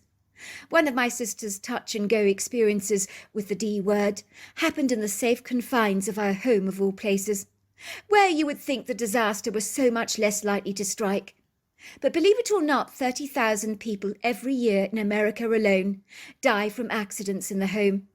My sister's accident was a close call that could have so seamlessly merged into that grim-looking stat. Some might say my sister was accident-prone. She was clumsy or ungainly, perhaps. It was not clumsiness that caused her fortuitous accidents. It was my sister's predisposition to act impulsively before she would engage in judicious thinking. She was the kind of person who would run and dive in a swimming pool without actually first checking that it was filled with water, which might just be a good idea.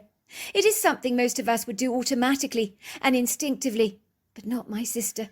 So you could add presumptuousness to the list of deadly ingredients, to my sister's repertoire, that rather inclined her to inauspicious circumstances more than most.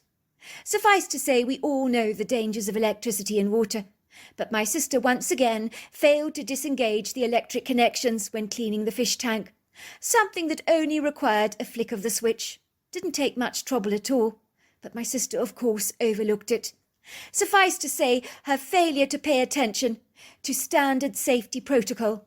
She was electrocuted in a puddle of water that had spilled on the kitchen floor from the fish tank that she had been cleaning, where an electric circuit was triggered and whizzed through her entire body at lightning speed. The doctor concluded that she was very lucky to be alive, for she had indeed experienced a close call with death. It would seem my sister had been knocked unconscious. She remained that way for over 45 minutes, and when she did finally open her eyes, she swore she'd taken an incredible journey, where an angelic being had told her it wasn't her time yet, and she needed to go back. The list of my sister's dices with death are many, due to her negligence, but one springs into my mind over and above all the rest of the deadly near misses, whereupon a chain of seemingly harmless events became explosively volatile and potentially so life-threatening that it was a miracle that against all odds my sister actually survived. Was it a miraculous twist of fate literally coming to her rescue at the opportune time? Or was it quite simply her angelic guides cleaning up the chaotic earthly mess behind her, as it wasn't her time yet to leave the earth plane? The latter is beginning to carry some compelling weight with me, but of course I am open to correction. In truth, after these 2 life-threatening incidents, she was indeed lucky to be alive. No one could dispute that. I was my sister's older brother by a couple of years, but for me I sometimes felt at least 10 years older than her, in terms of my superior maturity. I don't mean that in a derogatory or condescending way. It's just true.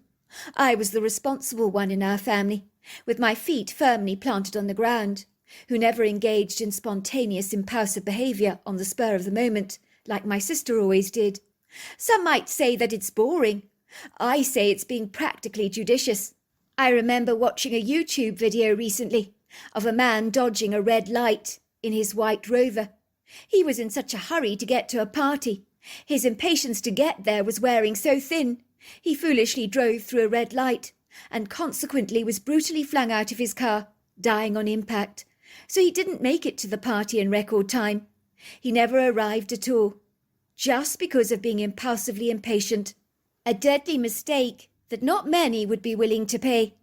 Stories like this are hard for me to assimilate personally, as if that man had employed just a teensy-weensy bit of common sense. He would almost certainly be alive today. It seemed such a waste of a life.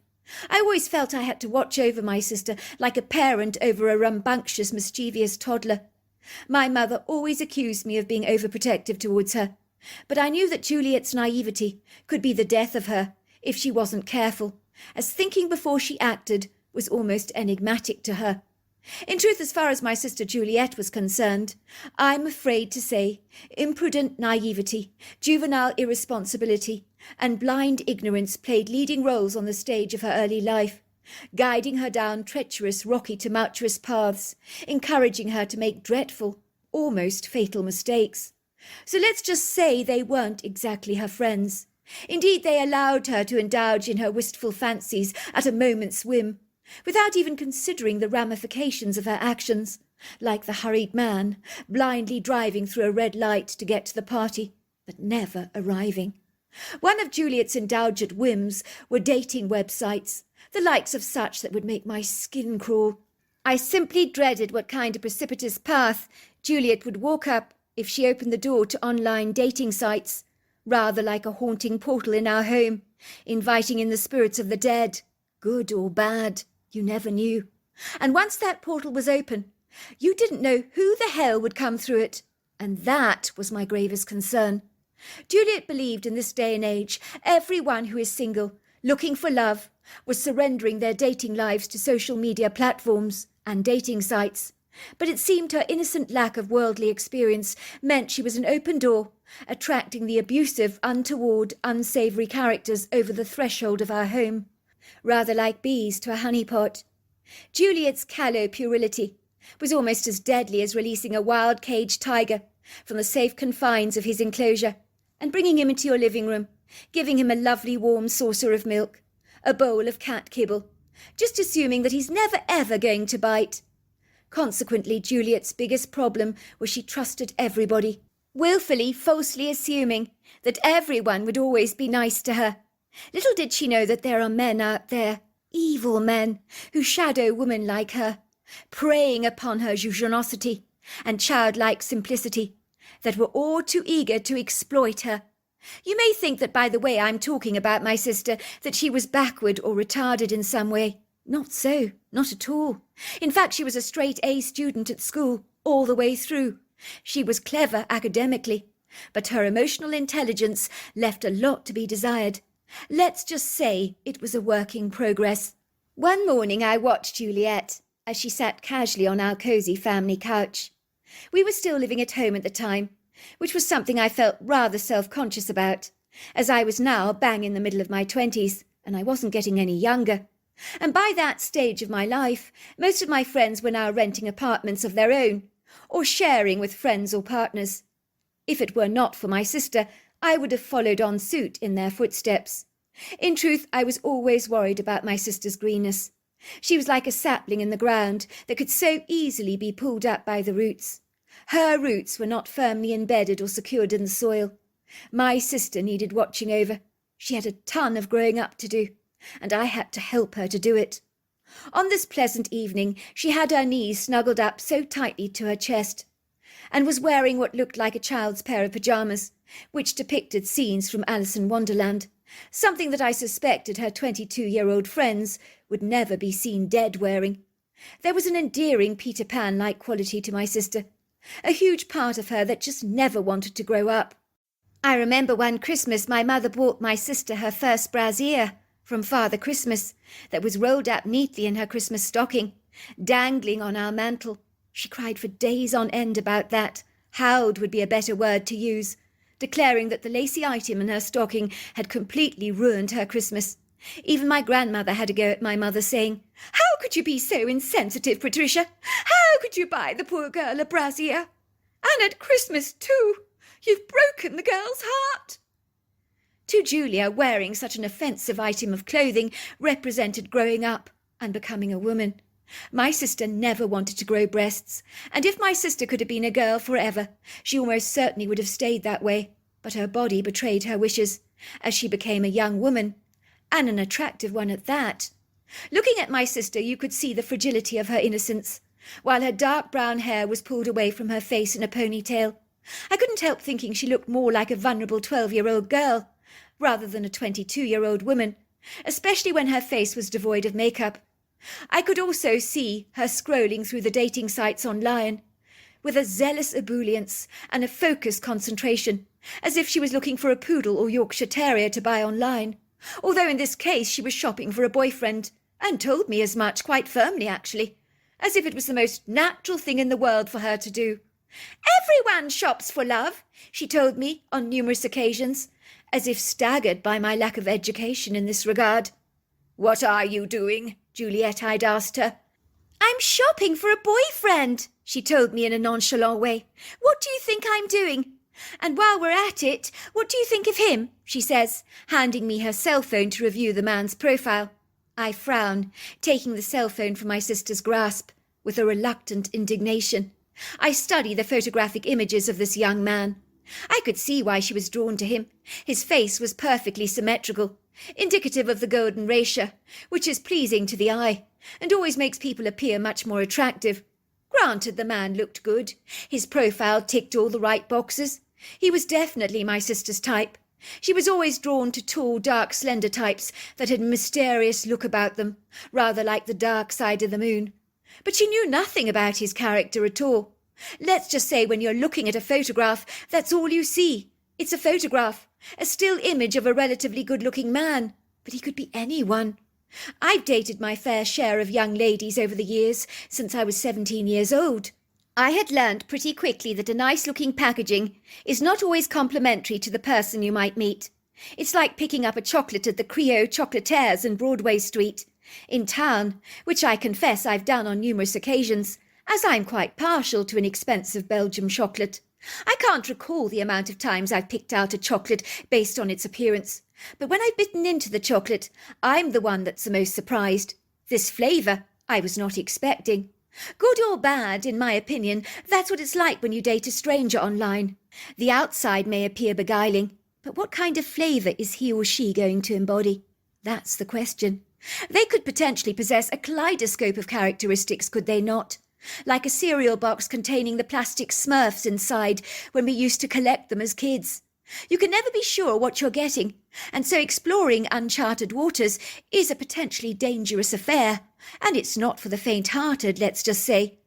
And it's not presented without risks. Without exception, my sister is a complete novice to the dating scene.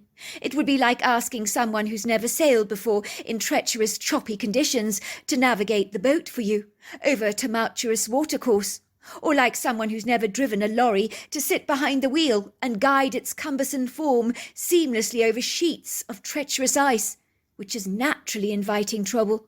Suffice to say, without any experience, there's only one outcome to a situation like this. You're going to sink, and I was absolutely sure that this was my sister's fate. "Isn't he gorgeous?" my sister says, her face lighting up like a lighthouse beacon. I can feel the annoyance shooting up my spine. I just want to grab my sister, shake her vigorously, scream in her face. "Wake up, Juliet! Wake up! Not everything is as clear-cut and plain sailing as it might seem. Not every man you meet is going to be a bowl of cherries and fit into your stereotype of the perfect gentleman. Don't be so goddamned gullible."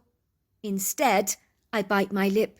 Chewing the inside of my cheeks, I wrestle with my words. I'm gagging to impart them, but I know if I do, my sister will become so bloody-minded and contrary. I cannot remember the amount of times I've given my sister sound advice that she's refused to adopt, as she falsely assumes she knows better. No, she always does know better. Juliet, you know nothing about this man. He could be a serial killer for all you know. When you throw out your line into the water, you may sometimes draw in a shark. Even when on first appearances it might look like a harmless bass or trout. Appearances can be very deceptive and manipulative, especially on a notoriously unreliable dating platform like this.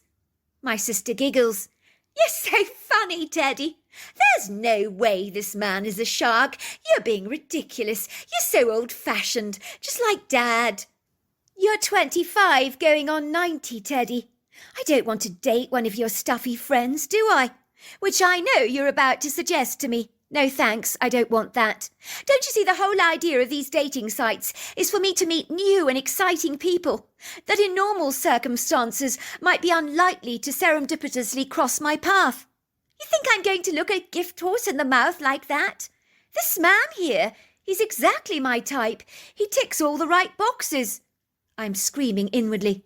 My sister's naivety is beyond the pale. It rarely irks me. I can see she's champing at the bit to meet this stranger, on whom she knows absolutely nothing about. I can feel the undulating rise and fall of her enthusiasm, that pierces the air with a pronounced ebullience that has already been perceived by Thor, our Staffordshire Bull Terrier, who responds to my sister's excitability by jumping up and down the side of the sofa, scratching the pristine gold and red fabric, which is becoming ripped to pieces by his claws of late, and emitting some low-throated jubilant barks, wagging his tail profusely. I'm going to contact him, whether you like it or not, says Juliet, defiantly, almost sunning herself in the horror of my heated expression. It says he loves country walks, camping adventures, the ocean, dining at expensive restaurants, and looking after his young lady. We have lots in common here. I think he sounds like a gentleman. Why don't you let me set you up on a blind date? The old-fashioned way, I say gingerly. I have friends who know good people. It would be much safer this way than playing Russian roulette with a dating site when you don't know what you're getting. You hear dreadful stories, Juliet, about dating sites like this. Many employ them for the benefits of a one-night stand, and I know you don't want that. My sister rolls her eyes at the back of her head. Don't you get it? She snaps belligerently. I knew you would come back to this. I don't want to date one of your friends. I want to choose my own date. No, I don't want a one-night stand. I want a relationship. You're right about that. But I also want to choose my own date. Like I choose chocolates at the chocolatiers, I say churlishly, and end up with a flavour I never expected to get. It's no different on those dating sites, Juliet. You don't know what you're getting. Granted, you might be pleasantly surprised. I'm the first to acknowledge that, and I don't dispute that for a second. People do get lucky. You know that you seem to attract disastrous choices. I worry about you. It's like whenever we walk into the park, you're the one that always ends up walking straight into the dog turd. How you do that every time, I don't know. Others manage to avoid it, but you walk straight into it, and it happens all the time. I knew there was a rebellious side to my sister that accompanied her naivety, like a matching pair of shoes to a purse. Try as I might to persuade my sister to make different choices, she hung my advice like a pair of old stockings at the back of a closet, simply disregarding it. She always did that. Why am I not remotely surprised? The battle had been lost and won. Won by Juliet, of course, as come hell or high water, she was going on this date, whether I liked it or not. I would be there after things went horribly wrong, to pick up the pieces, to put my fragile sister back together again, rather like Humpty Dumpty in the nursery rhymes. It wasn't much different to that. It was a Saturday night, and I was lying fast asleep in bed. Earlier on in the evening I'd been hanging around in a popular bar in downtown Portland with my mates. It was the kind of place that had that quirky personality, rather like an old English pub, with red carpets and a sumptuously elegant but comfortably inviting decor. It was popular with my friends to frequent. We would often play darts there. I'd been feeling rather downcast that evening, as my sister was going on a date with this stranger, that she'd shown me on her cell phone a few days prior. A man called Dennis McFodder. The latter part of his name bothered me somewhat. Animals eat fodder. Was he going to eat my sister? Not literally, of course. I wasn't happy about this prospect at all, expressing my extreme misgivings to my parents about my sister's rendezvous with this strange, enigmatic man. My parents informed me in no uncertain terms that my sister Juliet was old enough to make her own decisions. It wasn't for me to interfere in her life.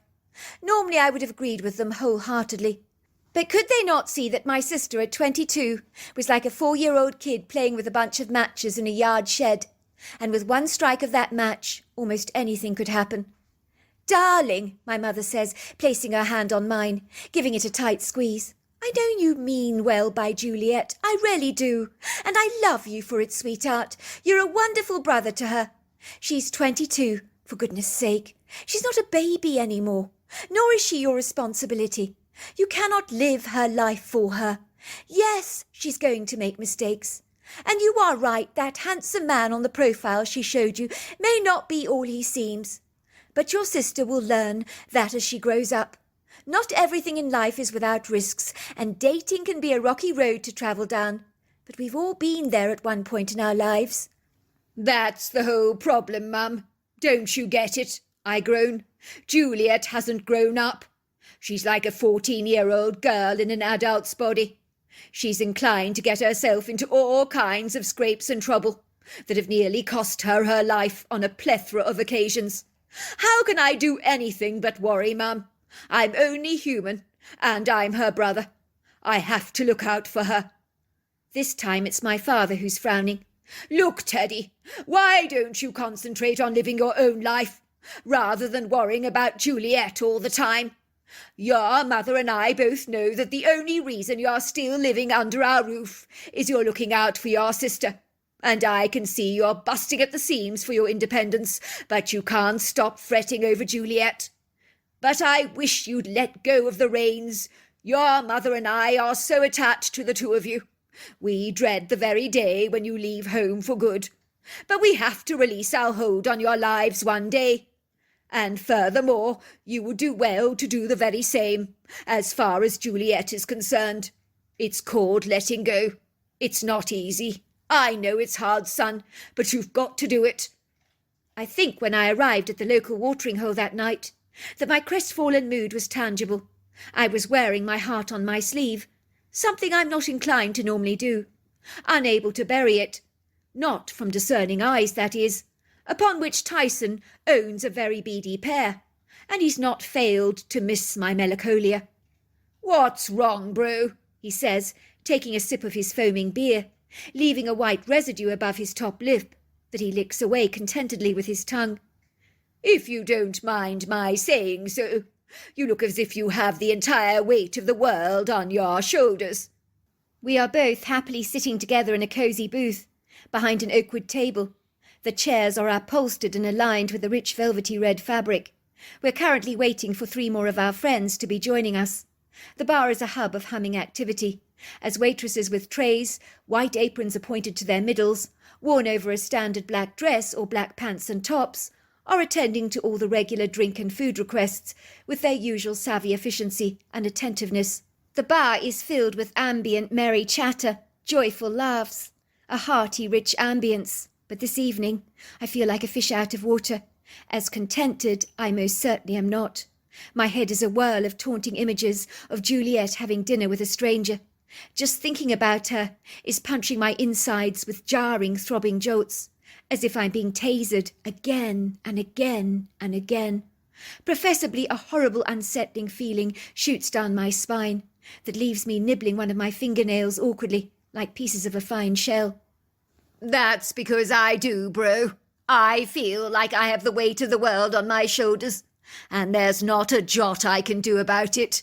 That's the most frustrating part of it all," I say nervously, as I drag my glass of craft beer backwards and forwards across the wooden table, as if I'm giving my glass a physical workout. I just can't stop thinking about my sister. I'm so worried about her. She's going out to dinner with a handsome stranger that she doesn't know from Adam. Is she going to be all right? That is my biggest concern. Don't you think you're overreacting, bro? Taking this all out of context? Is it that bad? Surely not. I mean, people go on blind dates these days all the time. There's a plethora of dating websites out there, and they're not all doom and gloom. Some people have found their marital partners online that way. I'm sure your sister knows what she's doing. Nope, she doesn't, I say. My sister was born yesterday. I mean that quite literally, without wishing to be unkind. She's an open door for exploitation. An open book to read as well, which certainly doesn't help. She doesn't appear to have discernment. She'll trust anyone at a moment's notice. And therein lies the problem. You can't bloody trust everyone these days.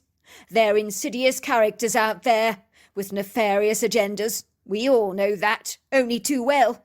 But not Juliet.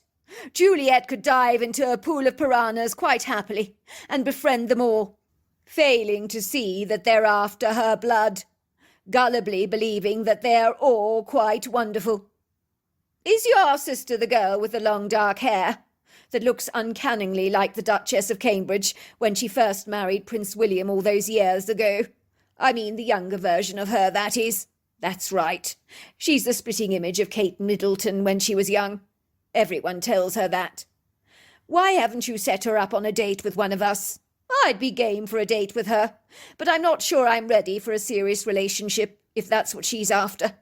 I would never want to hurt your sister, so I'm probably not a good choice. Maybe you should set her up with Christopher Ellis. Now, he's a very respectable guy. He'll treat your sister like a queen. And I know he's looking to settle down. He wants a serious relationship, so your sister would do very nicely there. And he's a good catch. She's already been on a date with him, I tell him, but it didn't work out. My sister does not like dating my friends. She calls my friends stuffy. Fair enough, says Tyler, shrugging his shoulders nonchalantly. I get why you're worried. I really do. But there's not a whole lot you can do about your sister's personal choices. You have to allow her to get burnt a few times, and then eventually she will learn to remove her hands from the gas hob. I knew Tyler made some poignantly relevant points, but no one knew my sister like I did. But ever since she'd shown me the benign photograph of a handsome-looking fellow she wanted to date, it had caused my hackles to rise, as it engendered within me a deep sense of foreboding that I could not shake off.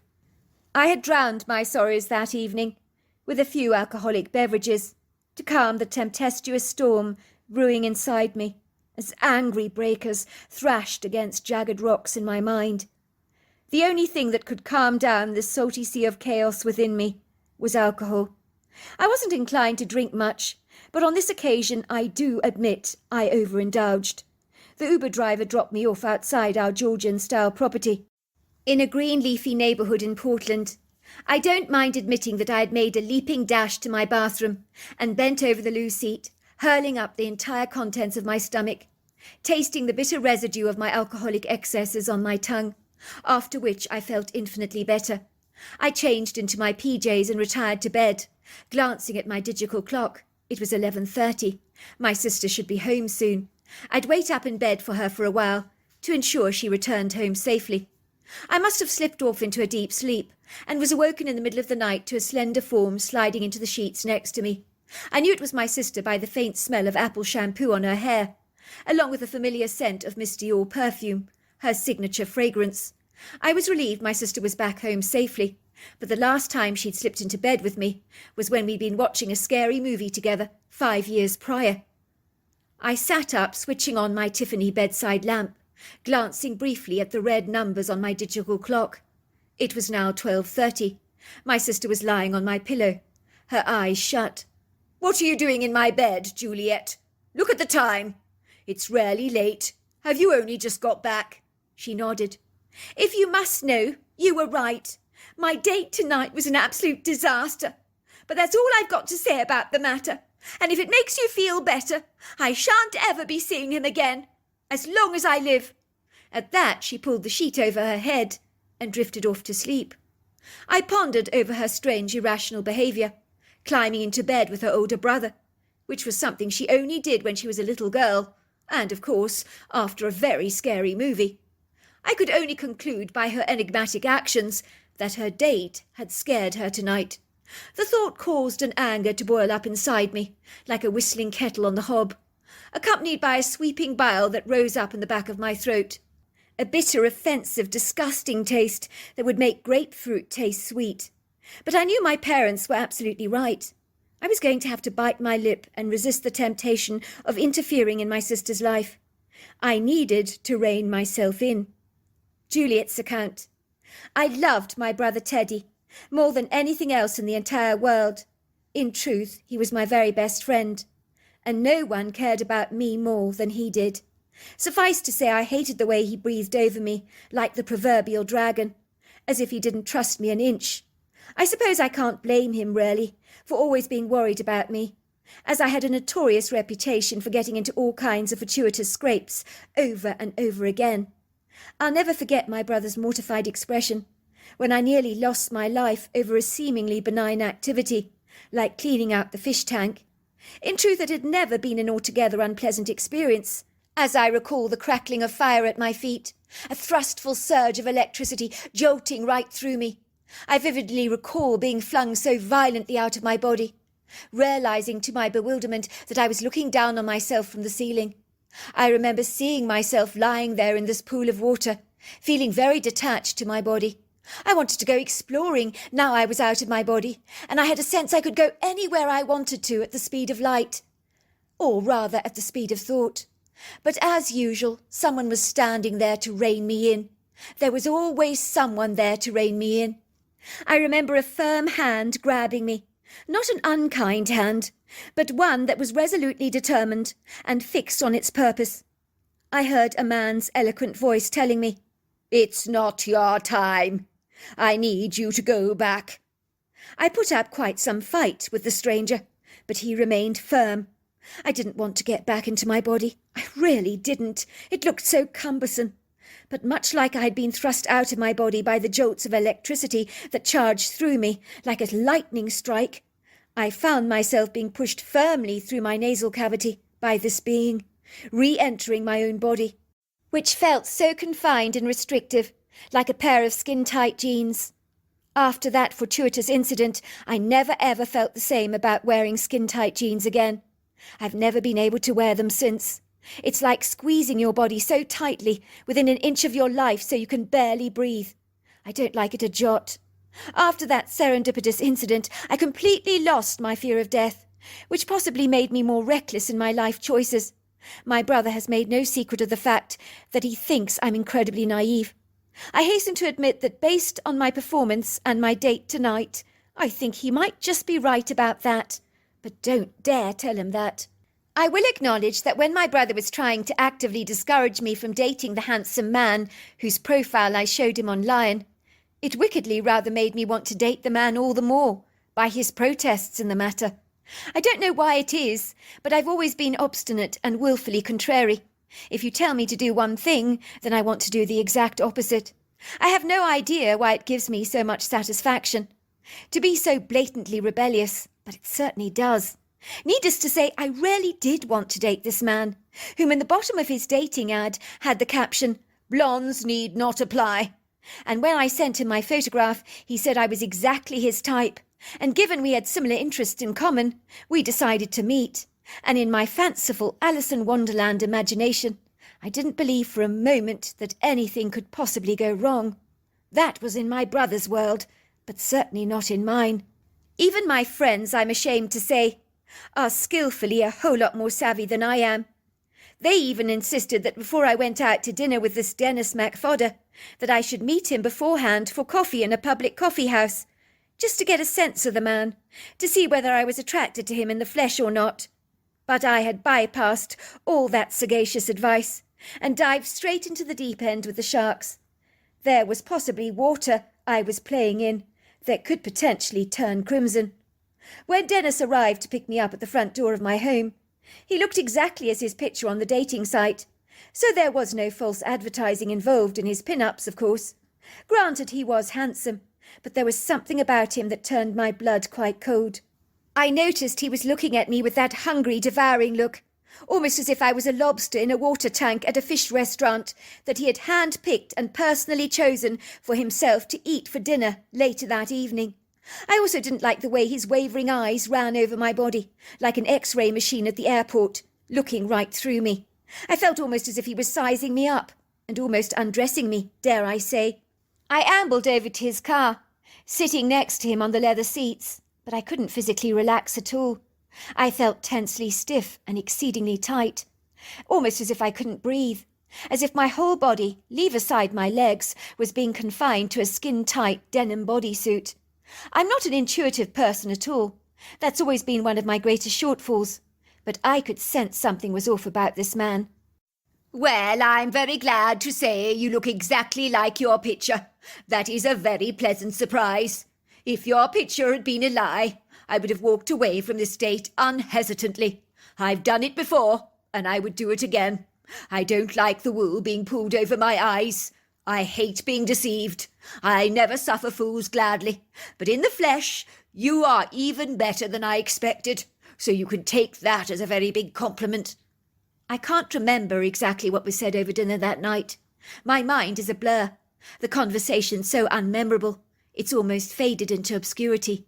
He had taken me to an expensive restaurant in Portland, but I just played with my food with a knife and fork, inwardly screaming. I wanted to be back at home, ordering pizza and watching Netflix or YouTube videos. Anything was better than being here. I do recall that most of the conversation we had that evening revolved around himself. He never asked me any questions about me, which I found to be quite revelatory. I was sure he had a narcissistic personality type. I remember he had no sense of humour whatsoever. He told me he lived 15 minutes away from me, with his brother, of whom he was exceedingly close. They both despised their draconian parents growing up, and ran away from home at 15 years old, which was the best decision that they'd ever made, he told me. He and his brother now ran a successful bicycle store in Portland together, and had subsequently reached a time in their lives when they would both like to settle down and have children of their own.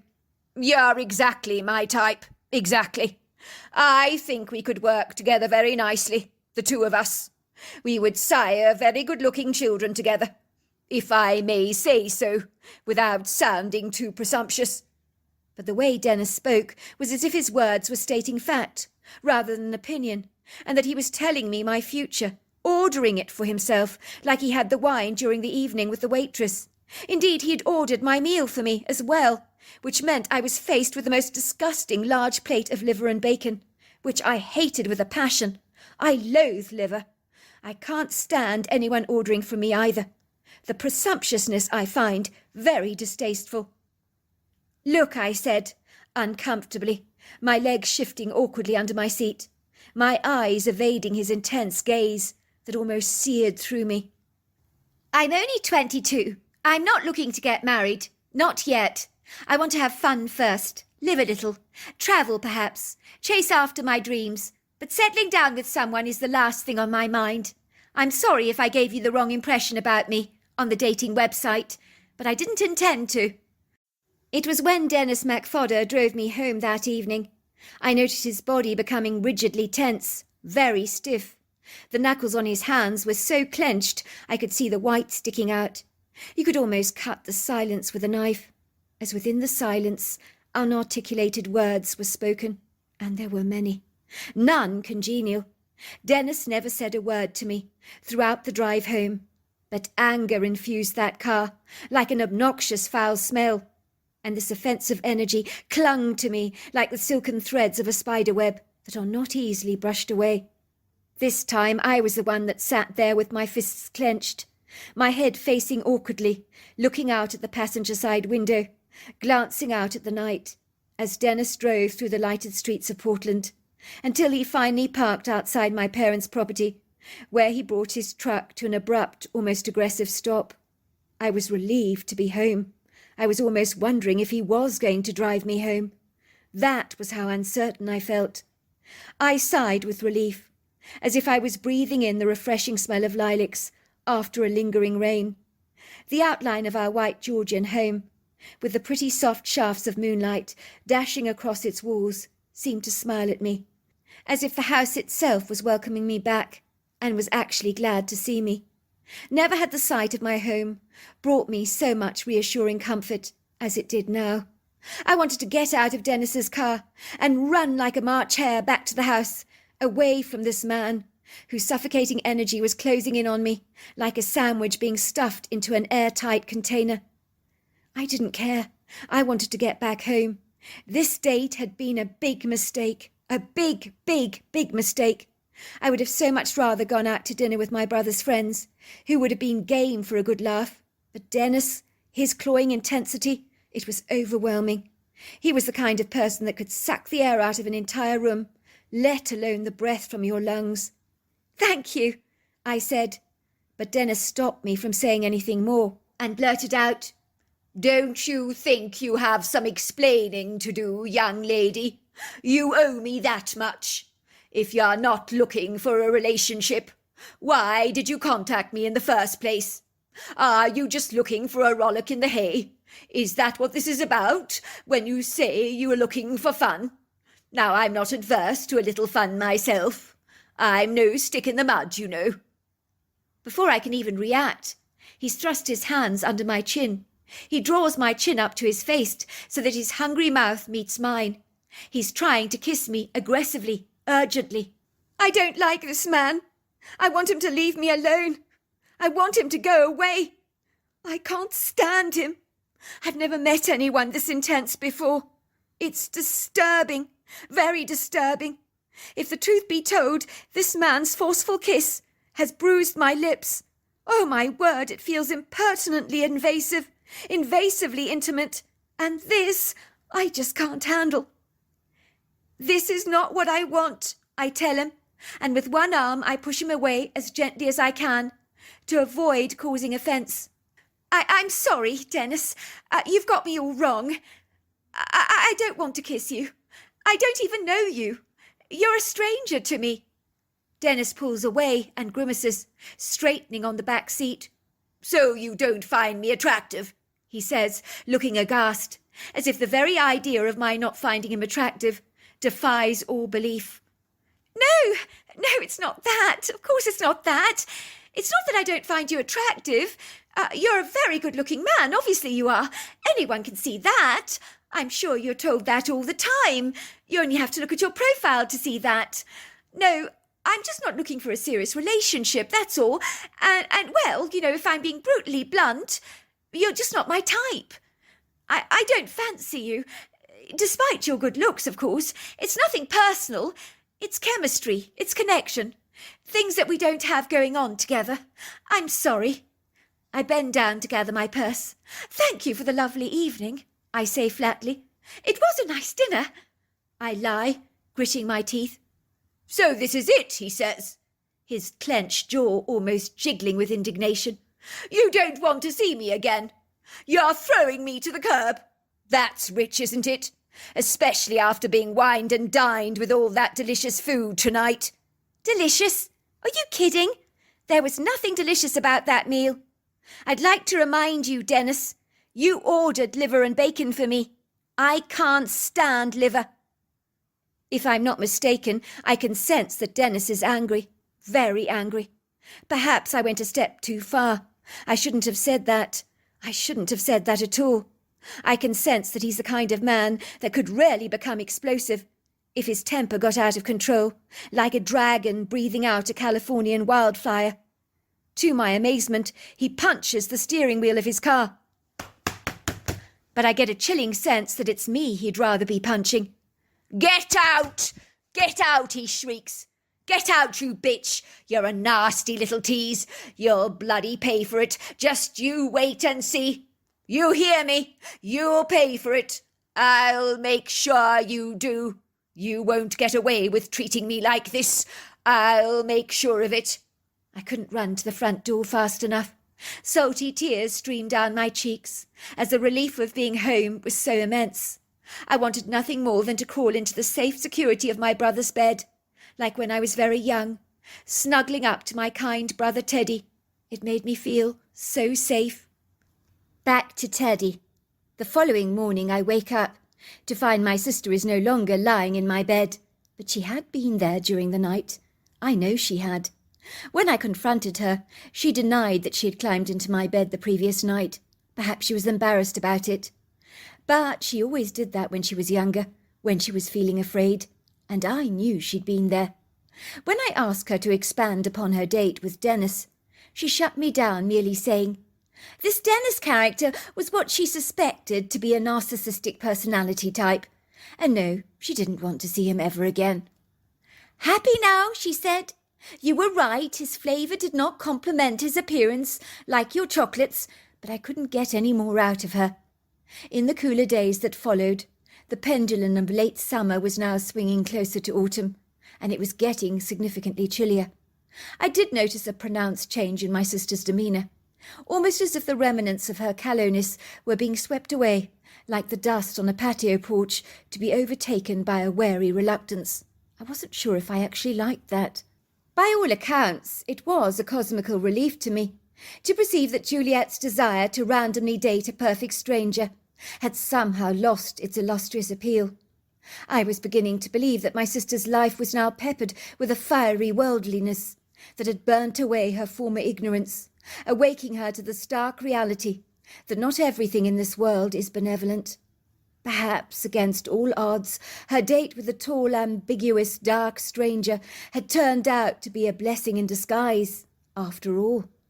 It was like after one date she'd actually grown up a little. The dredges of her innocent, whimsical naivety that had clung to her for so long, like seaweed anchoring itself to an ocean rock, had been washed away with the high tide. Even my parents had noticed the changes in her behaviour.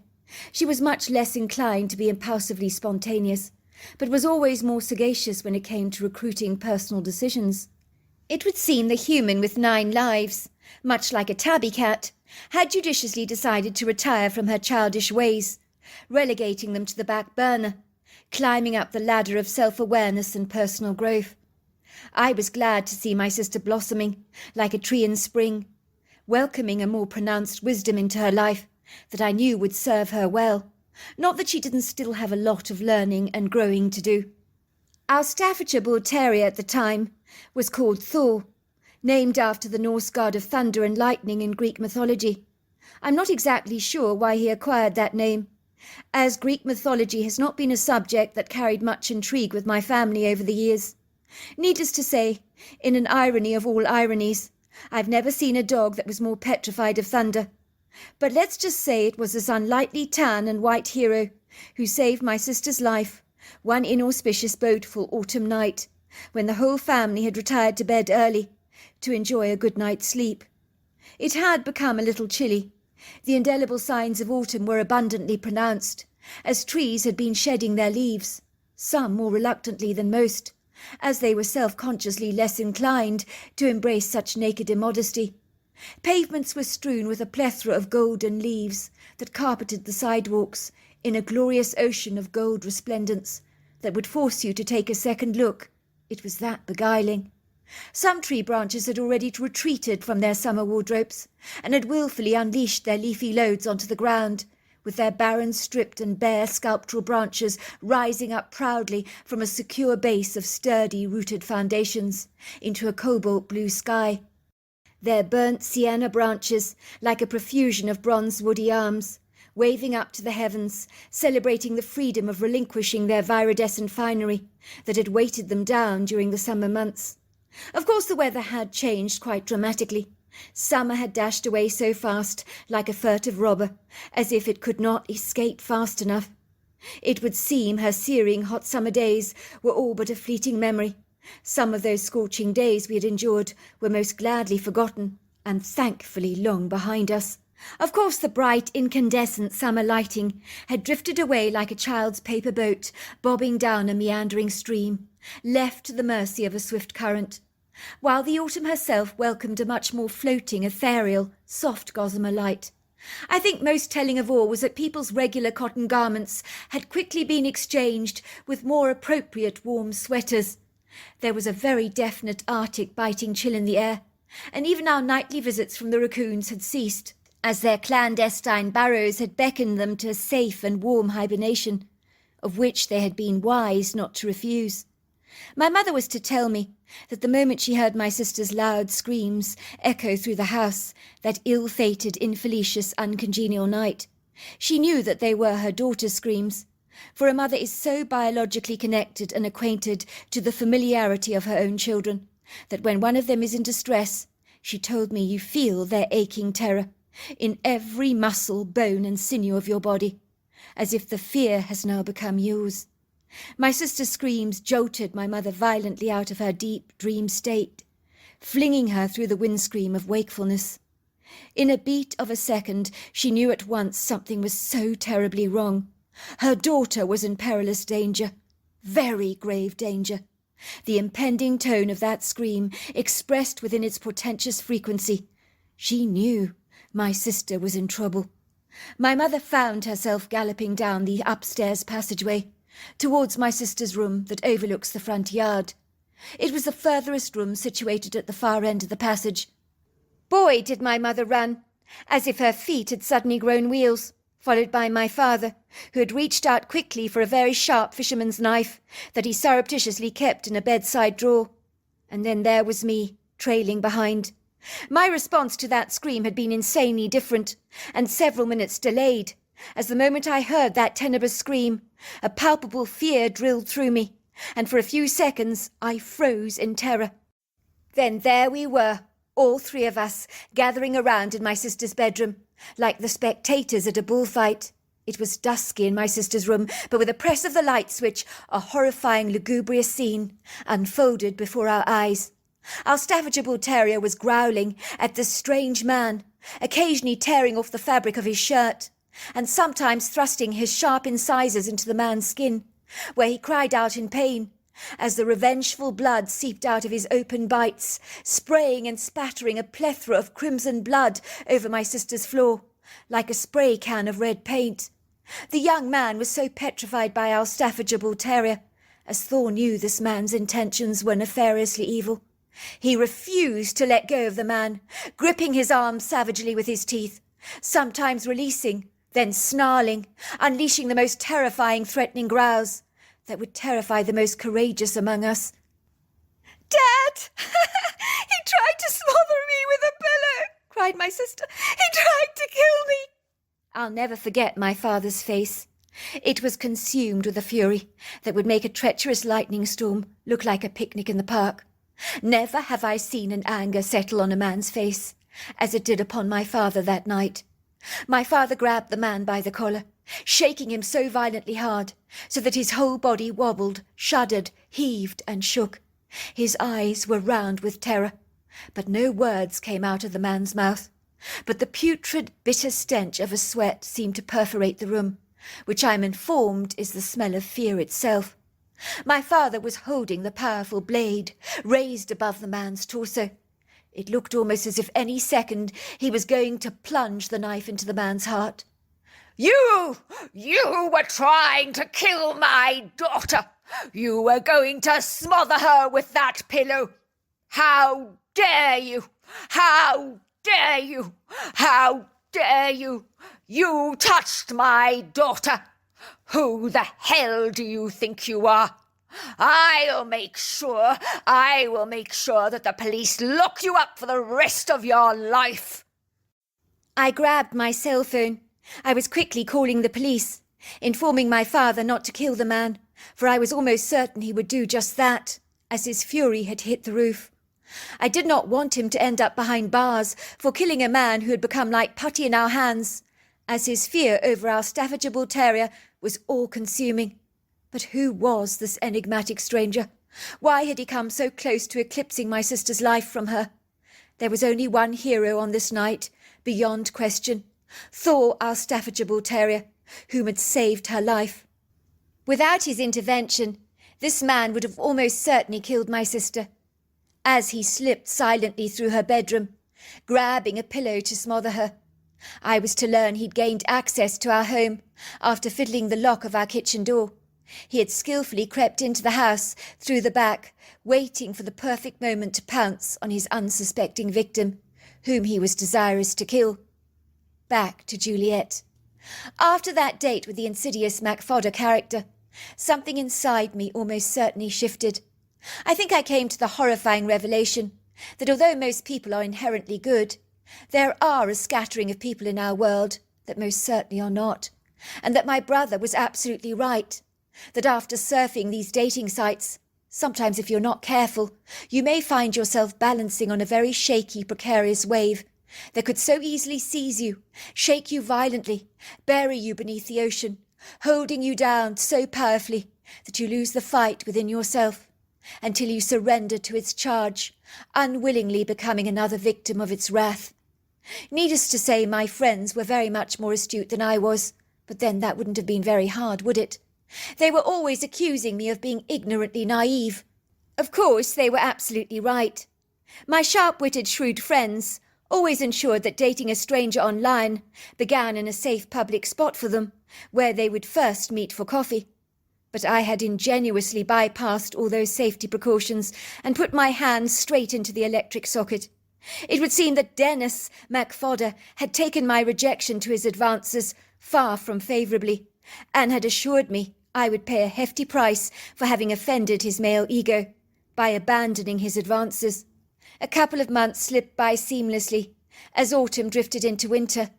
I began to physically relax. Dennis MacFodder's idle threats had not come into fruition. If he was going to lash out at me in some way, then it would surely have happened a long time ago, would it not?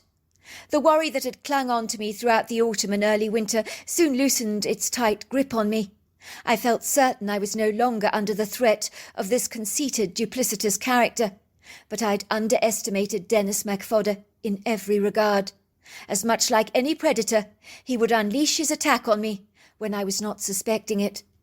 So when I retired to bed on that freezing cold winter evening, I was blindly oblivious about what was shortly to transpire. I was reading a novel.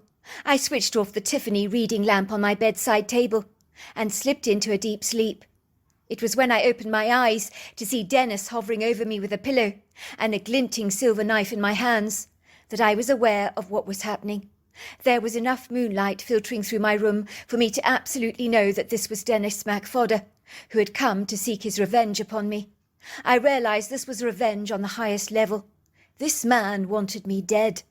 The next thing I know is that he thrust a pillow over my face to suffocate my airways.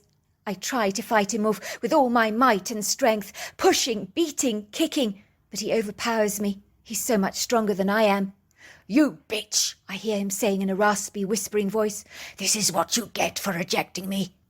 I suddenly hear these vicious growls as our faithful, devoted dog gallantly comes to my rescue. He quite literally saves my life. He nips, growls, and bites Dennis MacFodder, who's so terrified of Thor that the pillow is loosened from my face and falls onto the floor, while the silver knife follows behind, tinkling as it hits the ground. I scream. My screams echo through the entire house, arousing my family from their deep slumber. 2 years had gone by since that incident, as time does have an extraordinary way of marching along very nicely indeed. Of course, I'd never forgotten that fateful night, for a memory like that is not easily forgotten. I remember Dennis's wide eyes as he breathed over me, his breath smelling strongly of whiskey. His hatred so palpable I could feel it as he pressed the pillow against my airways with a brute force. I knew then I was dead. I wasn't afraid of dying. I knew there was life beyond the vessel that contained my soul. But I wanted to live. I really wanted to live, and this man had decided, as I had rejected his advances, that I almost certainly deserved death. I remember he told the judge during the court case that he'd been looking for me all his life, that he had decided he wanted to marry me, and so when I rejected him, it was more than he could bear. I deserved death. Needless to say, he was charged with attempted murder, was given life imprisonment without the possibility of parole. Little did I know that the repercussions of this event were not entirely over yet. Once again it would come back to bite me, like the proverbial boomerang. At the time I was working in Portland as a dental hygienist, and it was a job I thoroughly enjoyed. As odd as it may sound, removing plaque from people's teeth brought me a great measure of pleasure. I enjoyed lifting off the debris, restoring the pretty white smile to people's faces again. It was the end of a long, grueling day of work, after which I'd worked on about 6 miles, one that had come into the surgery at 5:30 in the afternoon, as I had agreed to do a late cleaning on a very busy client of mine. Once I'd finished locking up the surgery for my boss, it was dark when I ventured into the car park. Suffice to say, mine was the only car remaining in the lot. It was tenebrously dark when I ventured into the car park. Suffice to say, mine was the only car remaining in the lot outside the surgery, but with several street lights anchored on the edges of the street, I could see clearly. I get to my car and discover that all 4 tyres have been viciously slashed, and all I can think is, bloody hell, what happened here? I pick up a piece of paper attached to the windscreen wipers that is waving ominously in the wind, and in bright red blazing capital letters I read, I know what happened on this date 2 years ago today. I have not forgotten. My blood runs cold.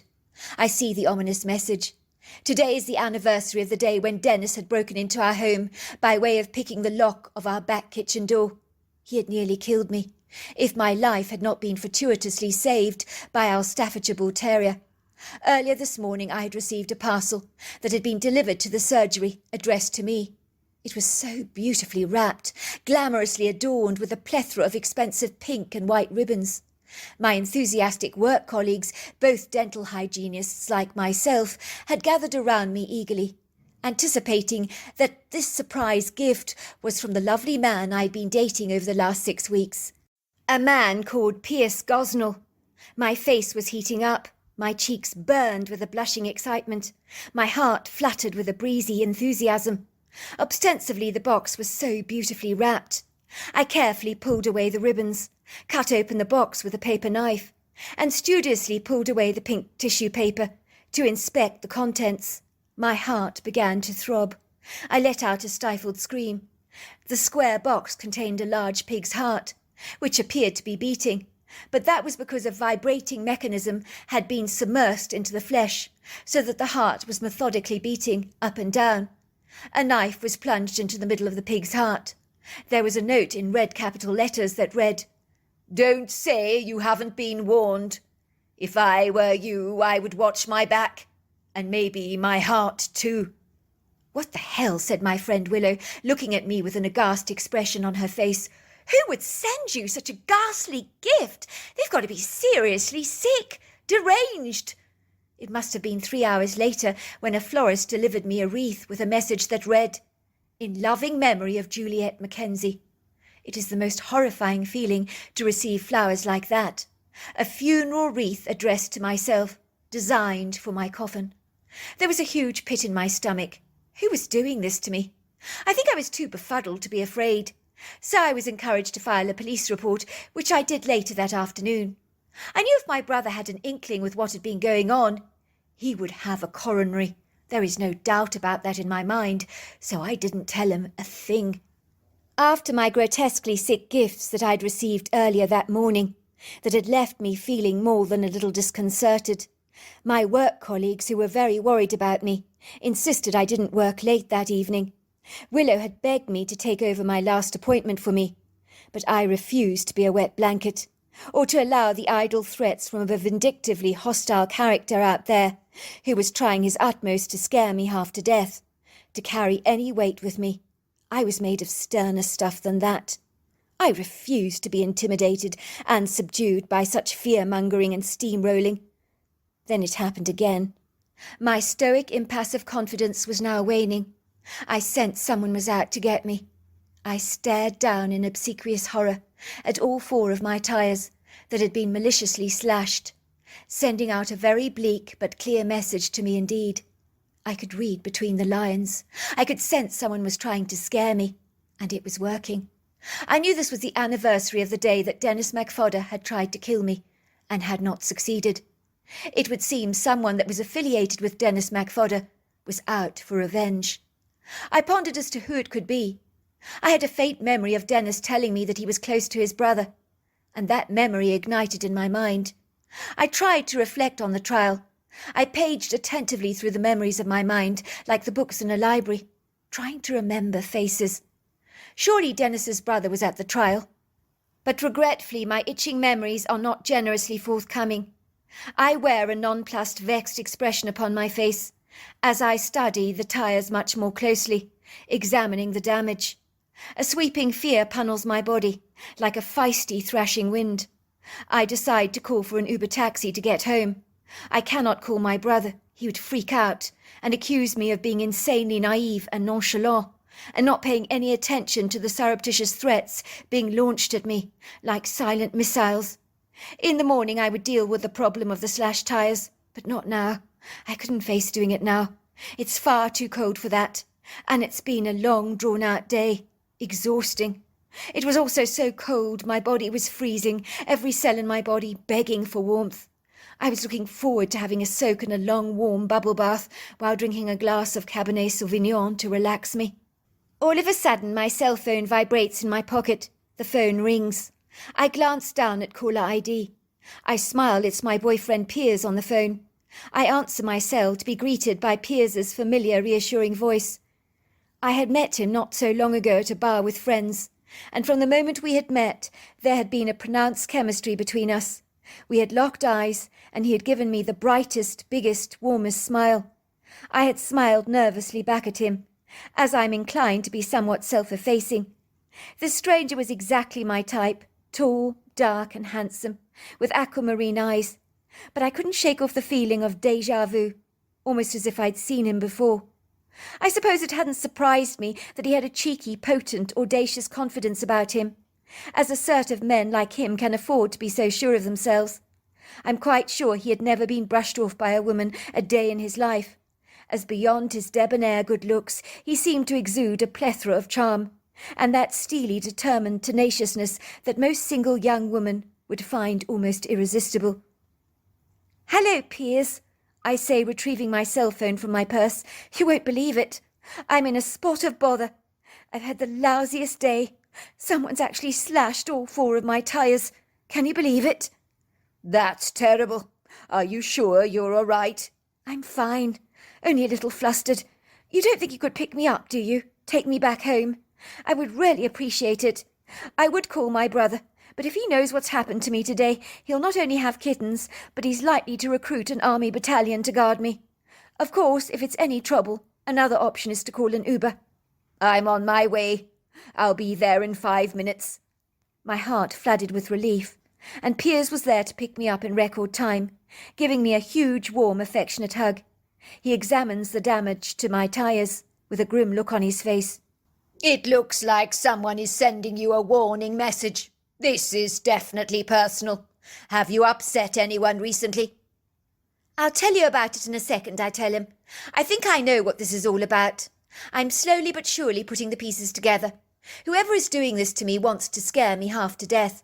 But I'm tougher than I look. My mother describes me as the cat with 9 lives, so you could say I've overcome tougher scenarios than this." I climb gratefully into the car seat and sink into the seat next to his. "What's all this about?" says Piers as he starts up the engine, rolls down the street. "It's complicated." I proceed to tell him about what had happened to me 2 years prior, and how the narcissistic Dennis had tried to smother me with a pillow during the night, simply because I'd refused his advances, and how 2 years later, on the anniversary of the day he broke into my family home with the intention of murdering me, I had now received some nasty deliveries at my work, along with 4 slashed tyres, and a note reminding me of today's date. As if I could ever forget that. Not a chance. "You never told me any of this before," said Pierce, looking at me curiously. "That must have been one hell of a scary night for you. You're a lucky lady to have survived that ordeal.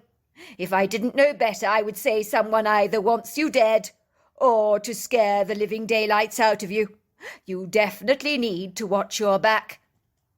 "Believe me, I've been through much worse than this. I think it's my friends at work that'll be having nightmares tonight, not me. I think someone really wants to scare me. But if they'd wanted me dead, they could have attempted to kill me a long time ago. 2 years has gone by. They could have done something before then. I think they want me to remember this inauspicious date. I roll my eyes. Please, you don't forget a date like this. It was the first thing I thought about when I got up this morning. I didn't need any kind of reminder." "Even so, who would do such a macabre thing? Someone is clearly very upset with you. Has it not occurred to you that you might be in grievous danger, especially after all these ominous things that have been done to you on the same day?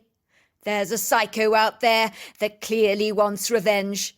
The insidious presence you received may not be as benign as you think. I'm just saying. I'm silent for a moment, drawing in a deep breath. I think it must be his brother that's doing all this, I say. I do remember he told me he had a brother. They ran away from their draconian parents when they were about 15 years old. By all accounts, they were exceedingly close. Maybe the brother, I know his name's Tom McFodder, is extracting some kind of revenge on me, as his brother is locked up for good, hypothetically because of me.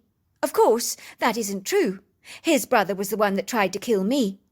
That's what you get for attempted murder. In his case, it was life imprisonment without parole. So that monster thankfully is behind bars. My brother would have liked him to receive the death penalty, as would my parents, but it was clearly not to be. And you would have liked him to receive the death penalty? I don't have strong feelings about the matter. Him being locked up is good enough for me. Every day he'll be reminded of what he's done, and why he's behind bars. So you believe this Tom McFodder is behind this curious, gruesome present-giving that was sent to you today? I think so. But the truth is I don't remember seeing him at the trial, but he must have been there. I'm surprised you're not trembling and in tears. Most women would be freaking out after what happened today to you, but you seem remarkably composed. I must admit, it is rather bewildering to me. My brother would say exactly the same thing. He would say I was being terribly naive. He's accused me of that all my life. He's right a lot of the time. He says I tend to walk through dog turd like I walk directly into danger, and I never see it coming. Would you like some hot chocolate? Says Piers, pointing to the portable thermos mug standing in the round slot of his car, designed especially for drinks. I thought I'd bring some along for you, given the dreadful shock you've had. I've made it very sweet. He passes me the thermos mug. I drink the hot chocolate. It tastes so delicious. I drink it back, very gratefully. Piers, you're such a sweetheart. Right now I can think of nothing better than enjoying a warm cup of cocoa. Within minutes I find myself becoming tired. I don't remember anything more after that. I must have just drifted off into a sleep. I awake to find myself shivering with cold, although my body has been slipped into a long sleeping bag. I think it's the icy temperatures that have awoken me. Where the hell am I? I realise I'm not in my bed, and this haunting reality jolts me wide awake. I hear a banging sound, a heavy trowel thundering through the icy earth, and to my horror I sit up to see Piers digging what looks like to be a large grave site in the woods. I look down on myself to see that my hand and feet are tied together with cable ties. I can smell we're in a remote forest, far away from everywhere. How do I know this? Because it feels like it's far away from everywhere. How did I get here? Then I remember the hot chocolate Piers had given me, and how moments afterwards I was consumed with exhaustion. Had the cocoa been drugged? Of course it had. I'm not sure how to feel. It's as if every emotion has been drained from me, like the water down a plug hole. I can't believe I didn't see this coming. I thought that Piers and I had something special together, but I couldn't have been more wrong. Was I such a bad judge of character? Obviously I was. I'd walked right into this as per usual. I seemed to wear naivety on my person like a long silken evening dress that I refused to remove. I'm very grateful for the tall, evergreen, vertical trees that surround me, so richly covered in a plethora of needles. Their dense foliage offers a good windbreak against a whistling, pounding, relentless wind that is whipping through the trees, causing their needled boughs to jiggle precariously. It's a tenebrous night, but not as threatening as it could be, thanks to open areas of the forest canopy that generously invite a bountiful silvery light to dance onto the forest floor, to arrest some of the darkness, holding it into submission, so that the blackness is rippled with light infusions. I can see there's a torchlight showering a bright light over the hole, next to where Piers is digging. I can hear him making deep huffing and puffing sounds as he digs deeper and deeper and deeper into the ground. I expect it's exhausting work, digging a grave. For a moment, I'm sure this is a dream, but I know it's not. It's so freezing in this woodland oasis. Portland in winter is icy cold. The snow from the previous few days melted away, but I sense new snow is about to fall. Every part of my body is shuddering with the glacier, crisp, bitter temperatures. Luckily, I've got my warm windbreaker on, underneath the sleeping bag that I find myself in. But the numbing cold is still drilling relentlessly through my thermal protection, determined to have her bitter, inhospitable way with me. I've come to the alarming cognizance in a matter of minutes that this whole thing had been an entire set-up. It was no accident that I'd met Piers Gosnell at a bar in Portland. No accident at all. What I'd thought was a romantic rendezvous, a serendipitous crossing of paths, so to speak, was in fact carefully and meticulously orchestrated. I also knew that everything that had happened on this inauspicious day, the slashed tyres, the pig's heart, the funeral wreath, all occurring at my workplace, were actually sent by Piers Gosnell, as Piers Gosnell was not Piers Gosnell at all. He was Tim MacFodder, Dennis MacFodder's brother, and 2 years after the event, when his brother had failed to kill me, he was here to finish the job for his brother, so that I would disappear off the face of the earth, never to be seen again. Even my naive gullibility could discern through the cracks. This grave was being prepared in the woodgrove especially for me. I could perceive that Pierce, or Tim MacFodder, well, his next course of action was to throw my sleeping bag into the deep earth and bury me alive. I doubted he would kill me first. My blood runs cold at this very thought. I try to wiggle out of my ties that bind me, but they're so tight on my hands and feet that I know that even if I try to escape from Tim MacFodder's clutches, I won't exactly get very far. My mind is scrambled. It's screaming, think, think. But my thoughts are like cauliflower, but as buoyant as a bouncy ball, as I can't keep them steady, not even for a moment. I know without a shadow of a doubt that tonight I'm going to die. This is the day when my 9 lives have finally run out. They've expired, like the overdue books from the library. There is no angel on the other side going to be pushing me back through the nasal cavity into my body, saying it's not your time yet.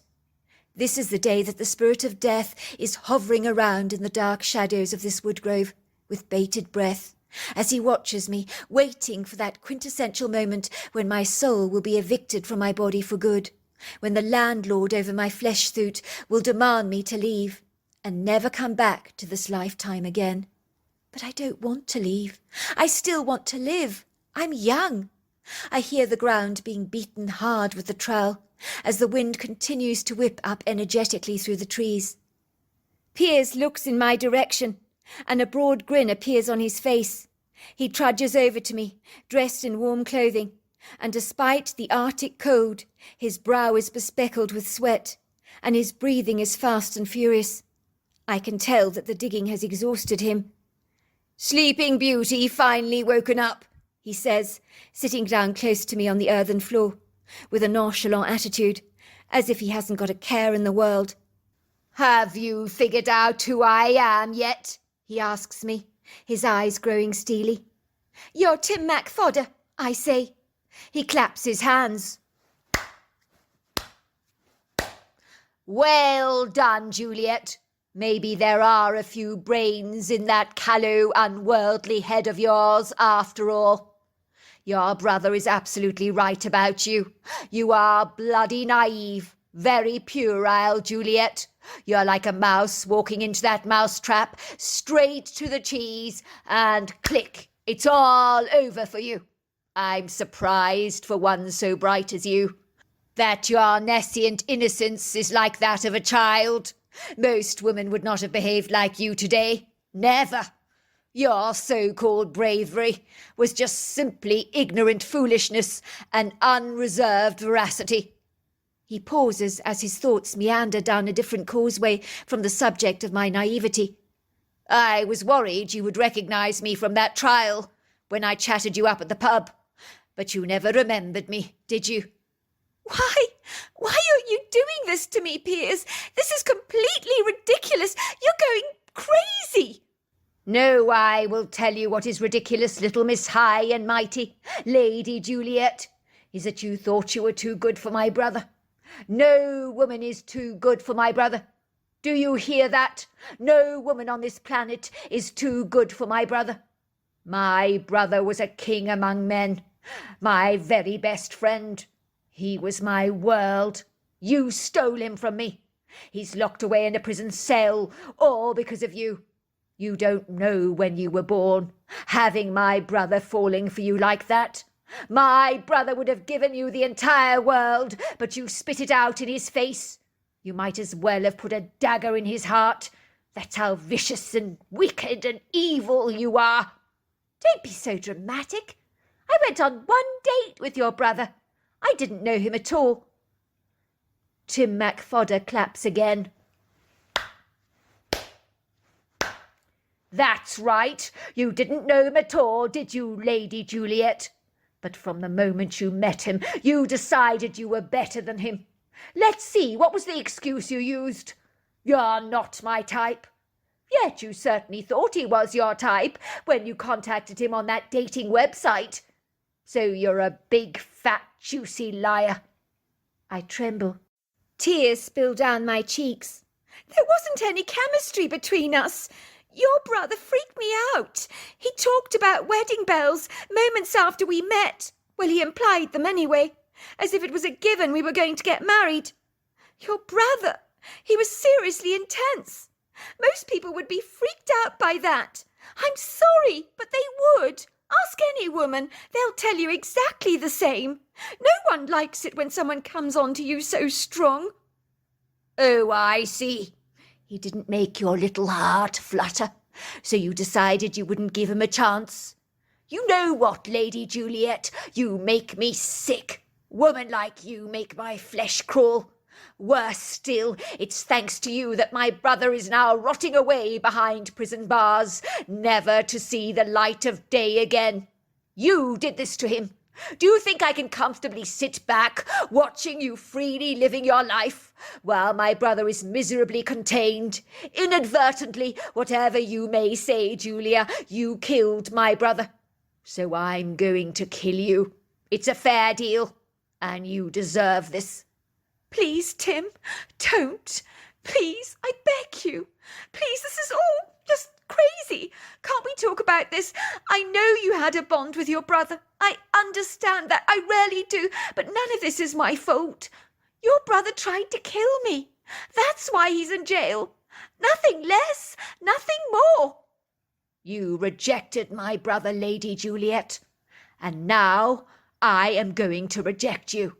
But I'm also going to suffocate you, but not with my own hands. Do you see that grave over there? He purrs happily. That's where I intend to bury you alive. And we're in the middle of nowhere, so no one will ever hear you or find you, and you will be another missing person stat. But at least my brother will rest much more easily in prison, knowing that you are not breathing the very same oxygen as him. You won't get away with it, you know. My brother will stop at nothing to find me, and the presents you delivered to the surgery today speak volumes. They'll lead him straight to your doorstep, and my brother will kill you personally himself if needs must. Not if I get to him first, says Tim smugly. That can be easily arranged. I'll bury him next to you, so that the two of you can haunt the woods for generations to come. Before I know it, Tim is binding a rope around my sleeping bag, so I can't escape, although believe me, I wiggle, kick and oscillate my arms as much as I possibly can. But with legs and feet fastidiously tied, it's a losing battle for me, one that I'm not going to win. My heart is literally thundering in my chest like a church bell. My eyes have become reservoirs of water that have flooded their banks over, for my tears are like torrential showers that refuse to abate. My throat for a long while is tied, like my hands and feet are, for it's as if nothing can come out of me but just a squeak. Please, Tim, please, I beg you, don't do this. Tim, please. Tim willfully ignores me. He must be a narcissist, just like his brother, I decide. He picks me up in his arms, lowering me into the bottom of the grave, and begins to toss soil over my body with his trowel. Is this really happening? It's so surreal. It's as if I'm watching myself from outside my body, but not in the pleasant way when I had that electric shock. This is different. I begin to scream and scream and scream, hoping and praying that maybe someone will hear me. But the only sound in the forest is the wind wailing and moaning as it echoes the terror of my heart. It's as if every tree is an eyewitness to the scene, whispering among themselves about the horrors that are unfolding before them. I cry out to them, to God, to the universe, hoping beyond hope that someone will hear my inner cries. "Damn," I hear Tim's voice complaining. "Does she have to bloody phone me now, of all times? Why does it have to be now?" He meanders out of the forest to obviously attend to a phone call, possibly to get a good connection, and of course to avoid the caller from hearing my screams, because that might be a good idea. I sigh with relief, as any delay from being covered with soil and buried alive has got to be a jolly good thing. I'm lying there helpless. It's impossible to escape from my imprisoned cocoon, of which I can only wiggle my body. I smell the rich earth surrounding me in this deep hollow. I'm still screaming when I hear the sound of heavy feet bounding up to the gravesite. Someone is coming. Oh my God! Someone is coming!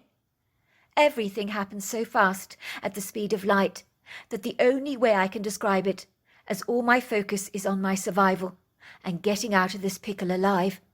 The next thing I know is that a huge dark humanoid silhouette slips through the dark shadows like a ghost, jumping into my grave. I find my sleeping bag being wrestled with as ropes are tugged and pulled and snapped, and the binds that confined me are loosened, and I've slipped out of my sleeping bag like a lipstick from its container, as the critter drags me out of the bag in a long vertical sweep, so that the appearance of the sleeping bag remains pretty much undisturbed. I'm convinced I'm in the presence of an angelic being. I mean, what else could it be? I feel cushioned in the reassurance of a congenial, all-loving presence. I surrender to its authority. I've been pulled to my feet in the grave, and find myself looking down on the sleeping bag from where I'd previously lain, while this angelic being stuffs the sleeping bag, plumping it up with some forest debris, working efficiently and retying the rope, so it looks exactly as it did before. I stand there in awe, watching her work at lightning speed. She's made the sleeping bag resemble my cocoon body. A clever ruse. I can hear Tim trudging back through the woods, cursing under his breath about the person he's been speaking to, who has obviously ruffled his feathers in some way. "I told her it was $200, he mumbles. "What's her bloody problem? $200? That's not much. What's her bloody problem?" The creature throws me on its back, gliding quickly behind some trees, where I am put on to the gentle earthen floor to watch the proceedings, as we both are eager to see if Tim falls for our clever stunt. And he does, hook, line and sinker, as he throws soil onto the grave and looks like he's had quite enough of this job and wants to get going as soon as possible.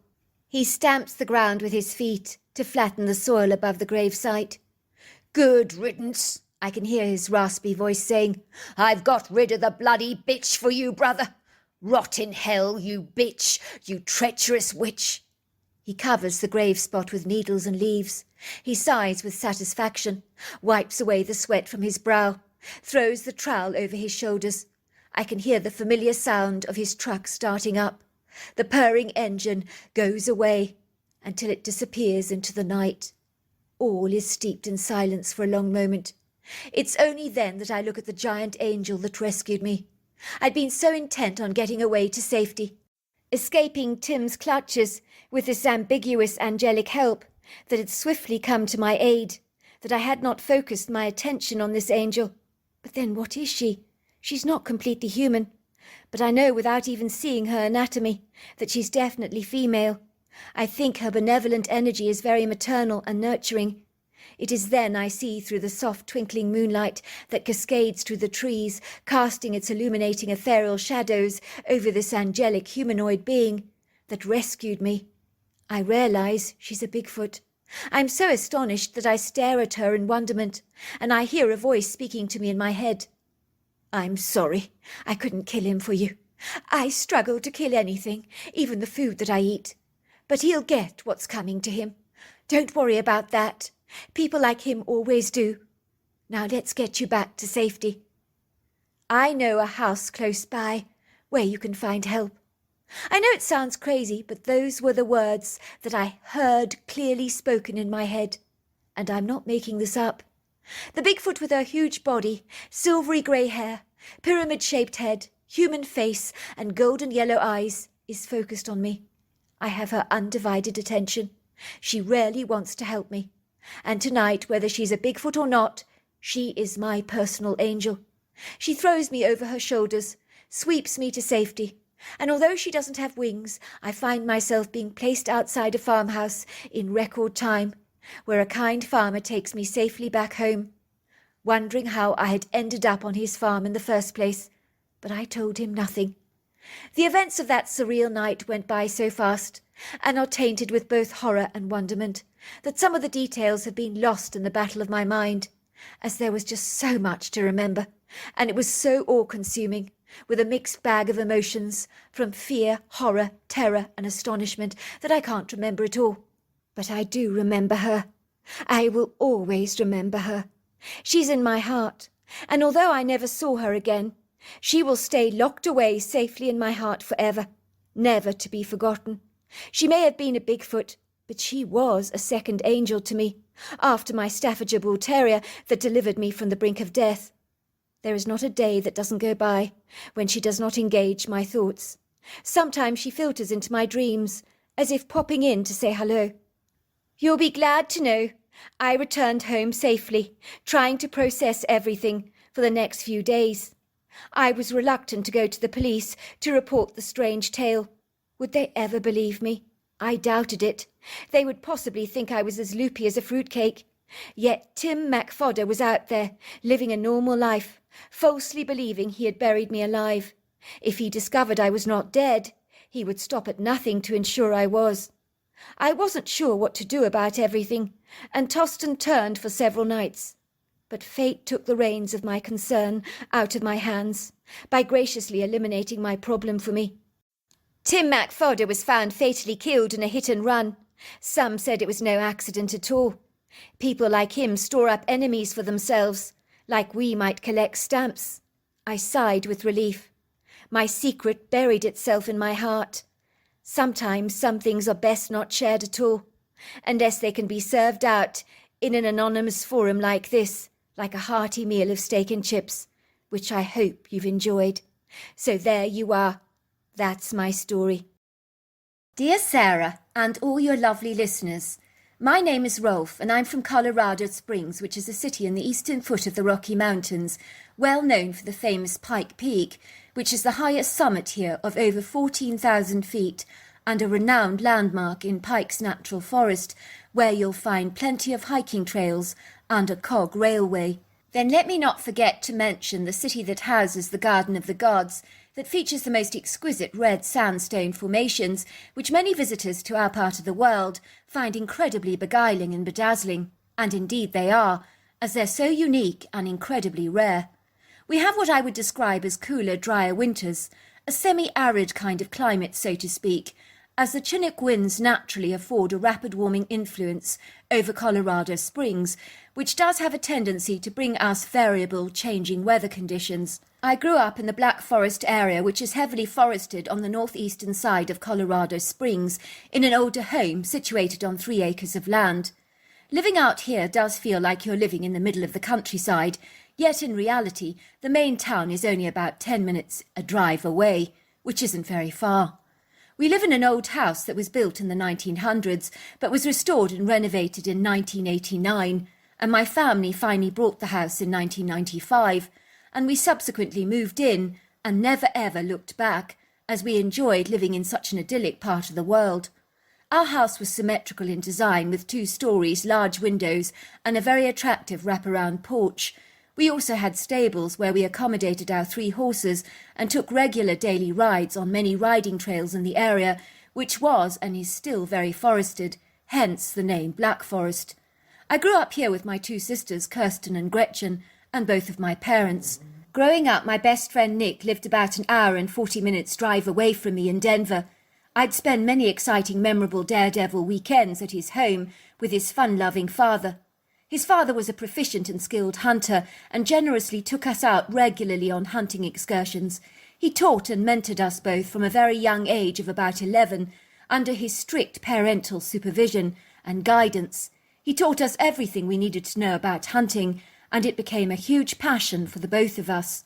Much as I adored my sisters, growing up Nick was like the brother I never had, and I enjoyed spending time with him, as we had so much in common with similar boyish interests that girls never really understood. Not to put too fine a point on it, of course. Nick simply refused to come and stay at my home again after he visited me and stayed over for the weekend once.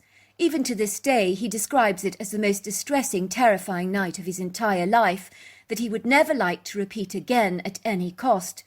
It all started when we both decided to go snooping around the Lee residence near Swan Road in the early evening on our bicycles. My good-natured parents, whom are chilled, easy-going, laid-back kind of people, encourage us to let our hair down, so we were almost footloose and fancy-free to do what we liked.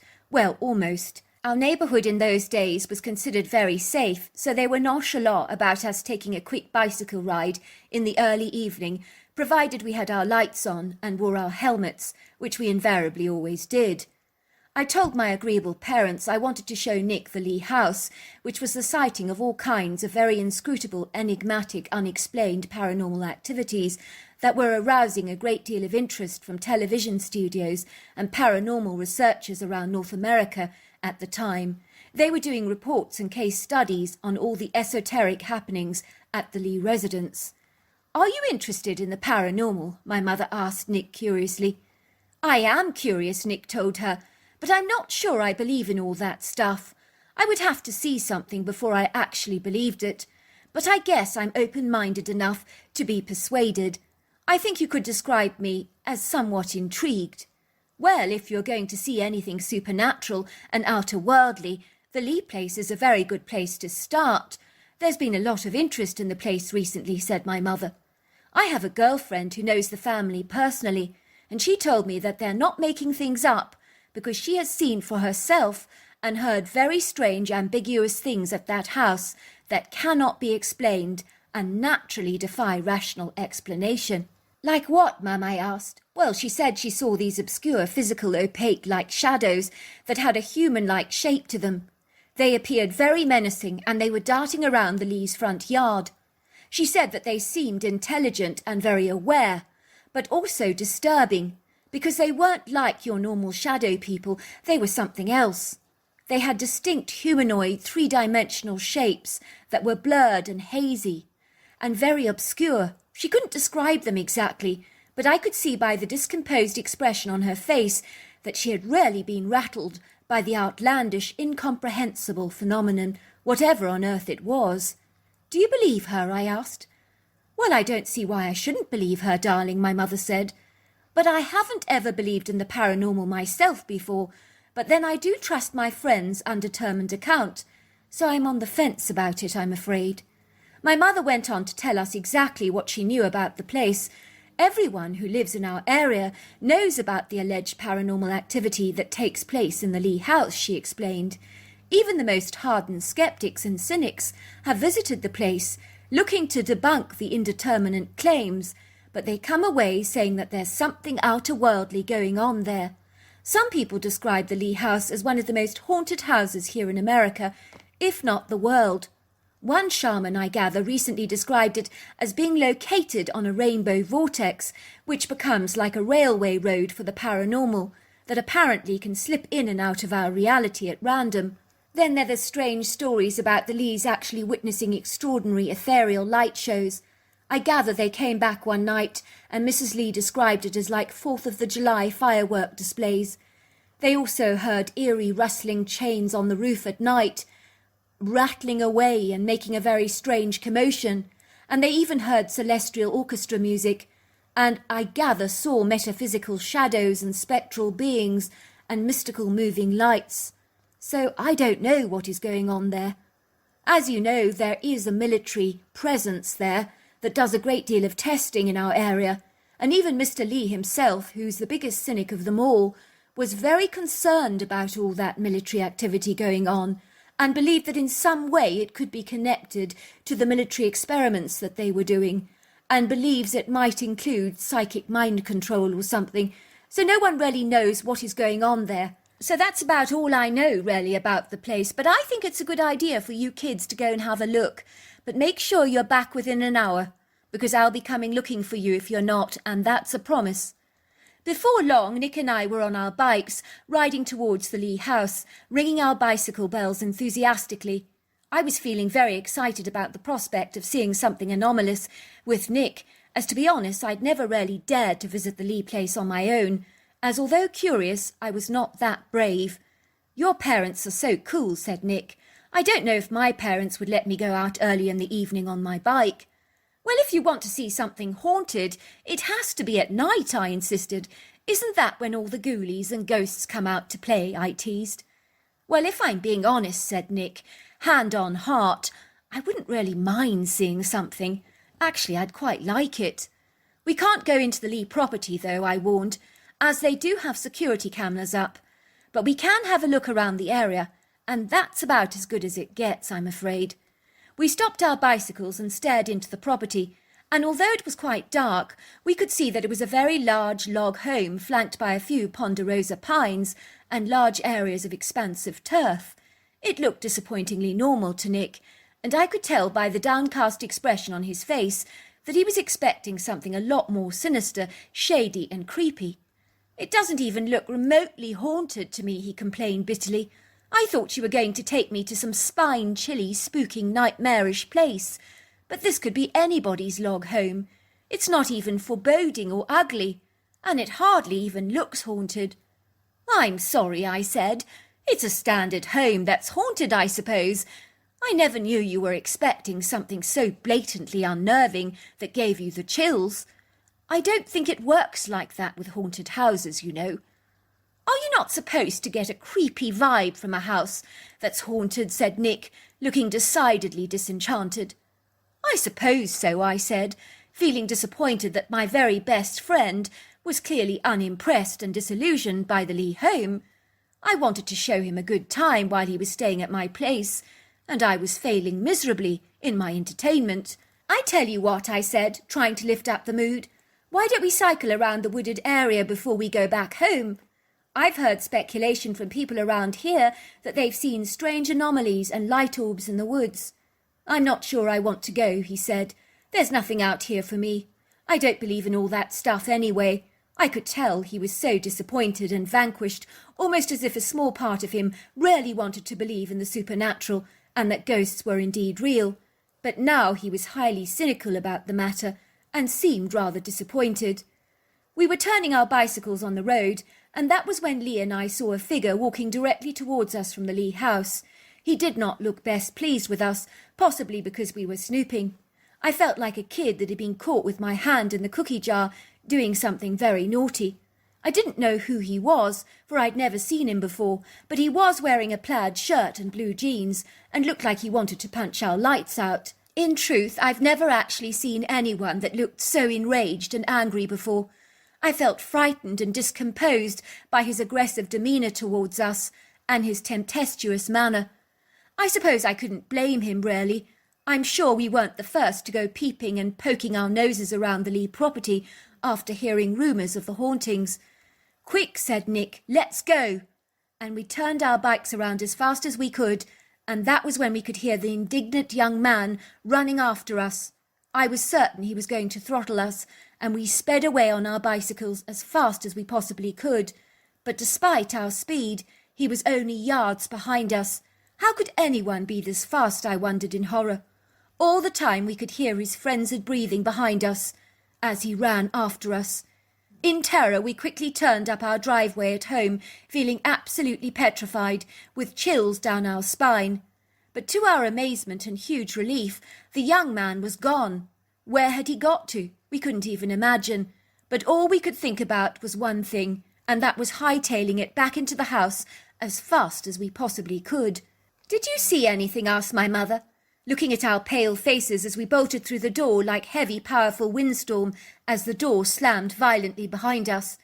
No, we didn't see anything, but I think someone from the Lee family was chasing after us because we were encroaching by looking in on the property, and a young man living there chased after us on our bikes. He looked as mad as hell, like a rabid dog foaming at the mouth. It freaked us out and scared us stiff. "Well, that's a bit mean of him," said my mother. "I think he's overreacting, I really do.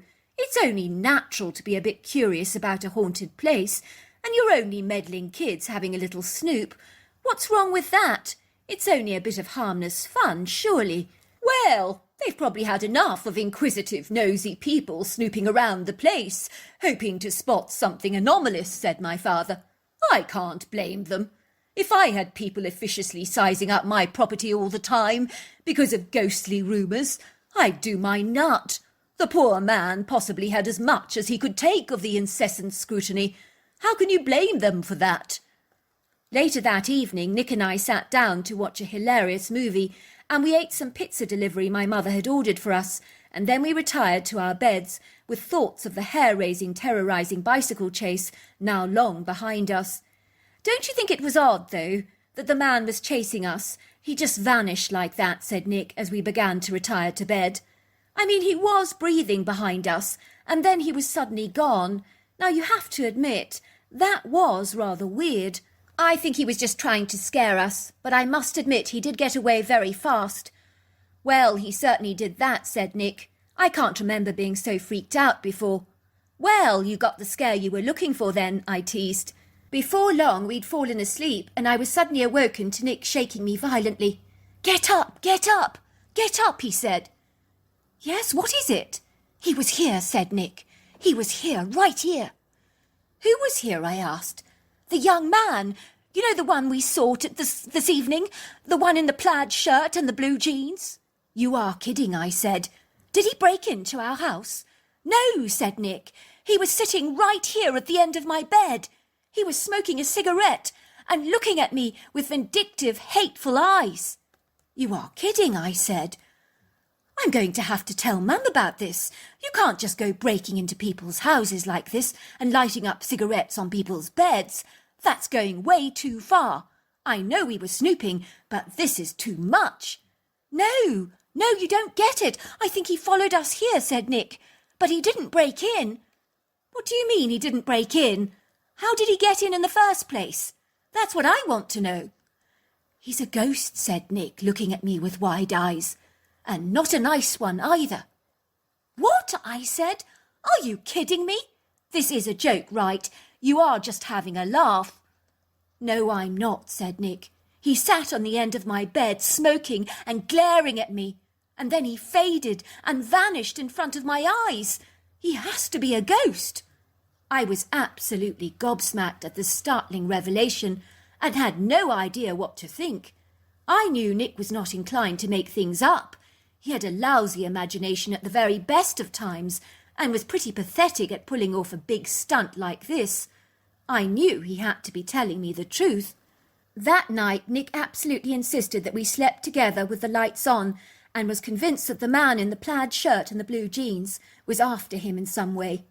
After that very strange, curious experience, he never stayed at my home again, because his encounter with that ghost had absolutely terrified him. Even when he returned to Denver, he slept with the light on every night for 3 years after the incident. But all these years later, I'm amazed that I saw a ghost, because I promise you he looked so normal to me, and nothing about him made me doubt that he was not 100% real. Although the way he was running directly behind us on our bikes was decidedly odd and not natural, because no one can run that fast. I still never sensed anything outer-worldly about him, so I'm obviously not that sensitive to paranormal phenomena. So on to the next part of our incredible story that led to our extraordinary encounter with Bigfoot, Sasquatch, or Yeti if you like. This was when I was spending a week with Nick in Denver. We were determined to go hunting for elk, despite the heavy winter, perilous, somewhat treacherous conditions out there.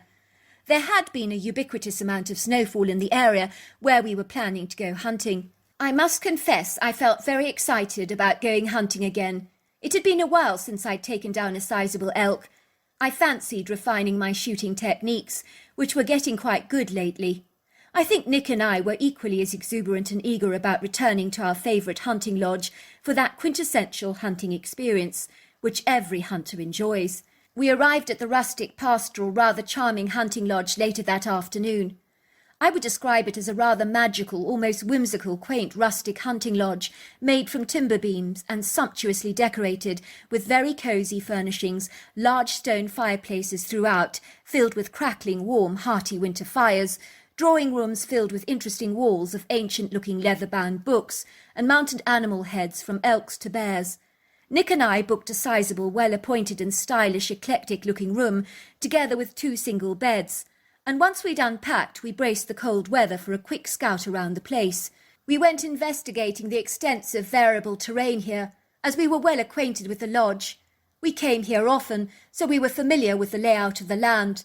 Despite the freezing conditions, we heartily enjoyed our invigorating walk, scrunching the cold snow beneath our boots, while feeling the blistering cold wind blowing against our cheeks, which was punnelling quite savagely against our clothes. Despite the rough elements and challenging weather conditions, Nick and I were in no way discouraged, deterred or defeated. It would take a lot more than bad weather to disenchant us or disenfranchise us. Besides, everything was crisp and fresh and beautiful.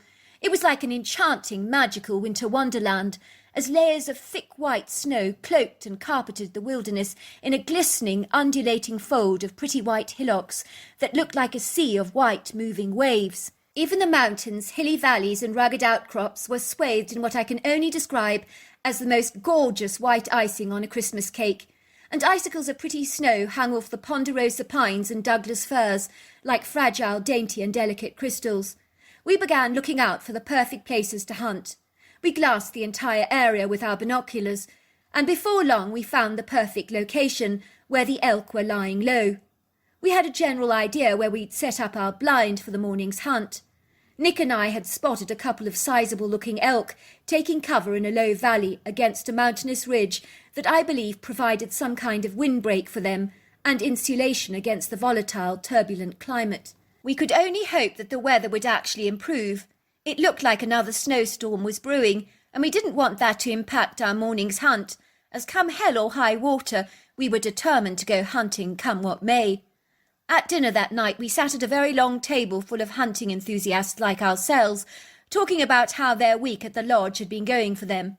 Most complained bitterly that the conditions had been rather unpleasant for hunting, but nevertheless 1 or 2 of the hunters had been successful in taking down a couple of sizable elk. It seemed that most hunters were sympathetic to the plight of the animals, as they had seen how the animals can suffer in these brutal conditions without easy access to food. I was delighted to learn that one of the hunters had brought boxes and boxes of apples to leave out for the deer, struggling to find food in these winter conditions. We were also informed that the ranch owner also put out food for the indigenous wildlife, which pleased me greatly, as I hate to think of animals suffering in these freezing conditions. The following morning, after a hearty breakfast, Nick and I set out for the hunt, while the other hunters preferred to stay indoors until the weather improved significantly. Granted, it was rather windy, but I was eager to get the blind set up for the hunt, which we did so efficiently. Suddenly on the upper, treacherous ridge, I did discern 2 very dark silhouettes of men walking down from the sheer elevation. They looked like dark, moving shadows, gliding against the skyline.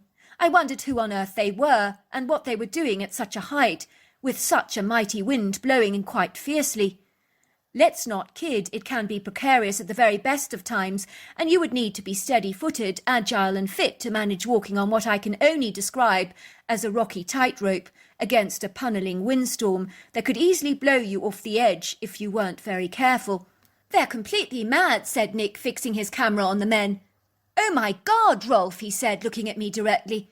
"They're not human." "What you talking about?" I said, snatching the binoculars from Nick quickly, even though I had my own. Nick was looking at me with a stupefied, agog expression on his face, as if he couldn't believe what he'd actually been seeing. "Oh my word," I said, as I looked through the lens.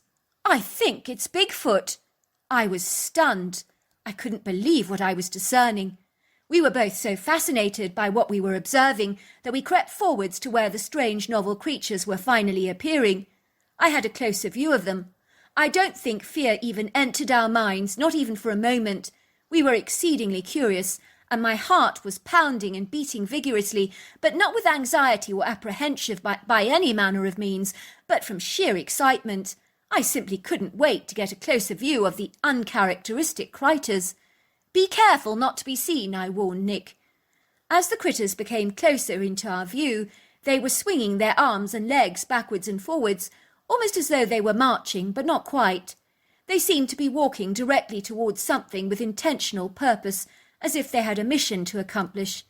I observed that there was a large elk completely trapped in the snow, because I discerned its head above the snow, which would have been an easy meal for the Bigfoot. I watched them as they approached the large elk. It was sizable male, with very huge antlers, and was completely buried and submersed by the snow. It was clearly trapped, the poor thing. My binoculars were wobbling uncontrollably as I observed the scene unfolding before my eyes. The two Bigfoot were intent on digging out the elk, which I thought they were going to kill, once they'd removed the snow, but that is not what they did. Instead, they set the elk free, and it scampered away happily to be freed from its confinement. I studied the incongruous critters closely, as they were indeed very arresting. I could see that they were both male, with powerful muscular ripped torsos and very large gargantuan shoulders with impressive bicep muscles. They were covered in long black flowing hair, and they had very long arms and powerful legs. I noted that the head was shaped rather like a dome and literally sat on top of the head without the presence of a neck, much like an egg in a cup. At this point I could not see the faces very clearly, although I did discern that the skin was grey and leathery. Before long the critters glided away, and I thought we'd seen the last of them. I was so beguiled and bedazzled by what I'd seen, and somehow seeing the transfixing Bigfoot had stolen the thunder of the hunt, because all we could do was talk about the critters. We were also perturbed as to why these natural hunters had not killed the easy meal trapped in the snow, as it made no sense to me at all. Well, not at first, that is. Nick and I decided to continue with our hunt and made our way back to our blind. It was rather a long wait for any activity, and I was beginning to think we should call it a day. And then quite suddenly we saw a very substantial male elk coming within our shooting range, and I thought all my Christmases had come at once. I perceived that the elk was standing in the most quintessential spot, much like the bullseye in a dartboard. It couldn't get better than that. The sizable buck with his magnificent antlers looked around for a moment, sniffing the air, and then he started ferreting around the snow for what appeared to be some apples that had recently been thrown out into the area, which he began to chew. I focused with my Remington rifle on the creature and shot him directly in the heart, and he was down so fast. I was very impressed with my fine shot, even if I say so myself, because it was such a humane kill, which is something as a hunter very significant for me. The last thing I want to incur is an injured animal. "You really have got a steady hand," said Nick, looking at me impressed. "Now that was a fine shot, and a fine buck with a very sizable rack." Suddenly we heard a strange sound. The only way I can describe it as something very big coming into our range of vision. Then we saw them. It was the two Bigfoot that we'd actually seen earlier on in the morning. They glided seamlessly and almost floated towards our dead elk, and one of them seized it by the hands and threw it over his shoulders as if it weighed absolutely nothing. Now these buck, or elk if you like, are very heavy, and this thing must have weighed at least 500 pounds at a guess. But then the male Bigfoot were easily over 10 foot tall, probably 1,000 pounds and 3 foot wide, so perhaps it wasn't a big deal to carry something half their weight. Even so, it was very impressive to behold, and I was blown away by the size of these Bigfoot.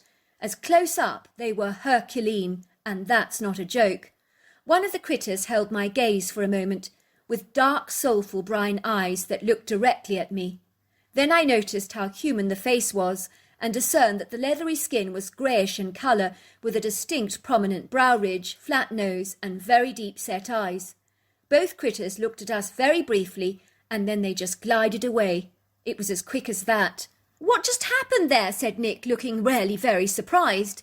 "They rescued an elk this morning that they could have easily killed, and then they stole ours. It doesn't make any sense at all. Why on earth would they do that? It seems incongruous." "Well, maybe it's not as odd as you actually think," I said to Nick. "Think about it for a moment. They showed compassion to that elk. They wanted to help it, not harm it. It had been through so much trauma already, being trapped in that snow, I imagine. It was a sitting duck for predators, with no hope on the horizon for it, its predetermined fate almost certainly sealed. As a hunter, I would personally not kill an elk stranded in the snow for those very same reasons. I would rather rescue the animal and help it. I think once you start unshackling and releasing an animal from its enclosure that's been trapped in, you become somehow bonded to it in a very unconscious way, without even being aware of it. It makes every human being feel good about themselves to help something in trouble. Given that the Bigfoot are almost certainly half human, why would it feel any different for them to rescue an animal? I actually think they relished and enjoyed setting that elk free.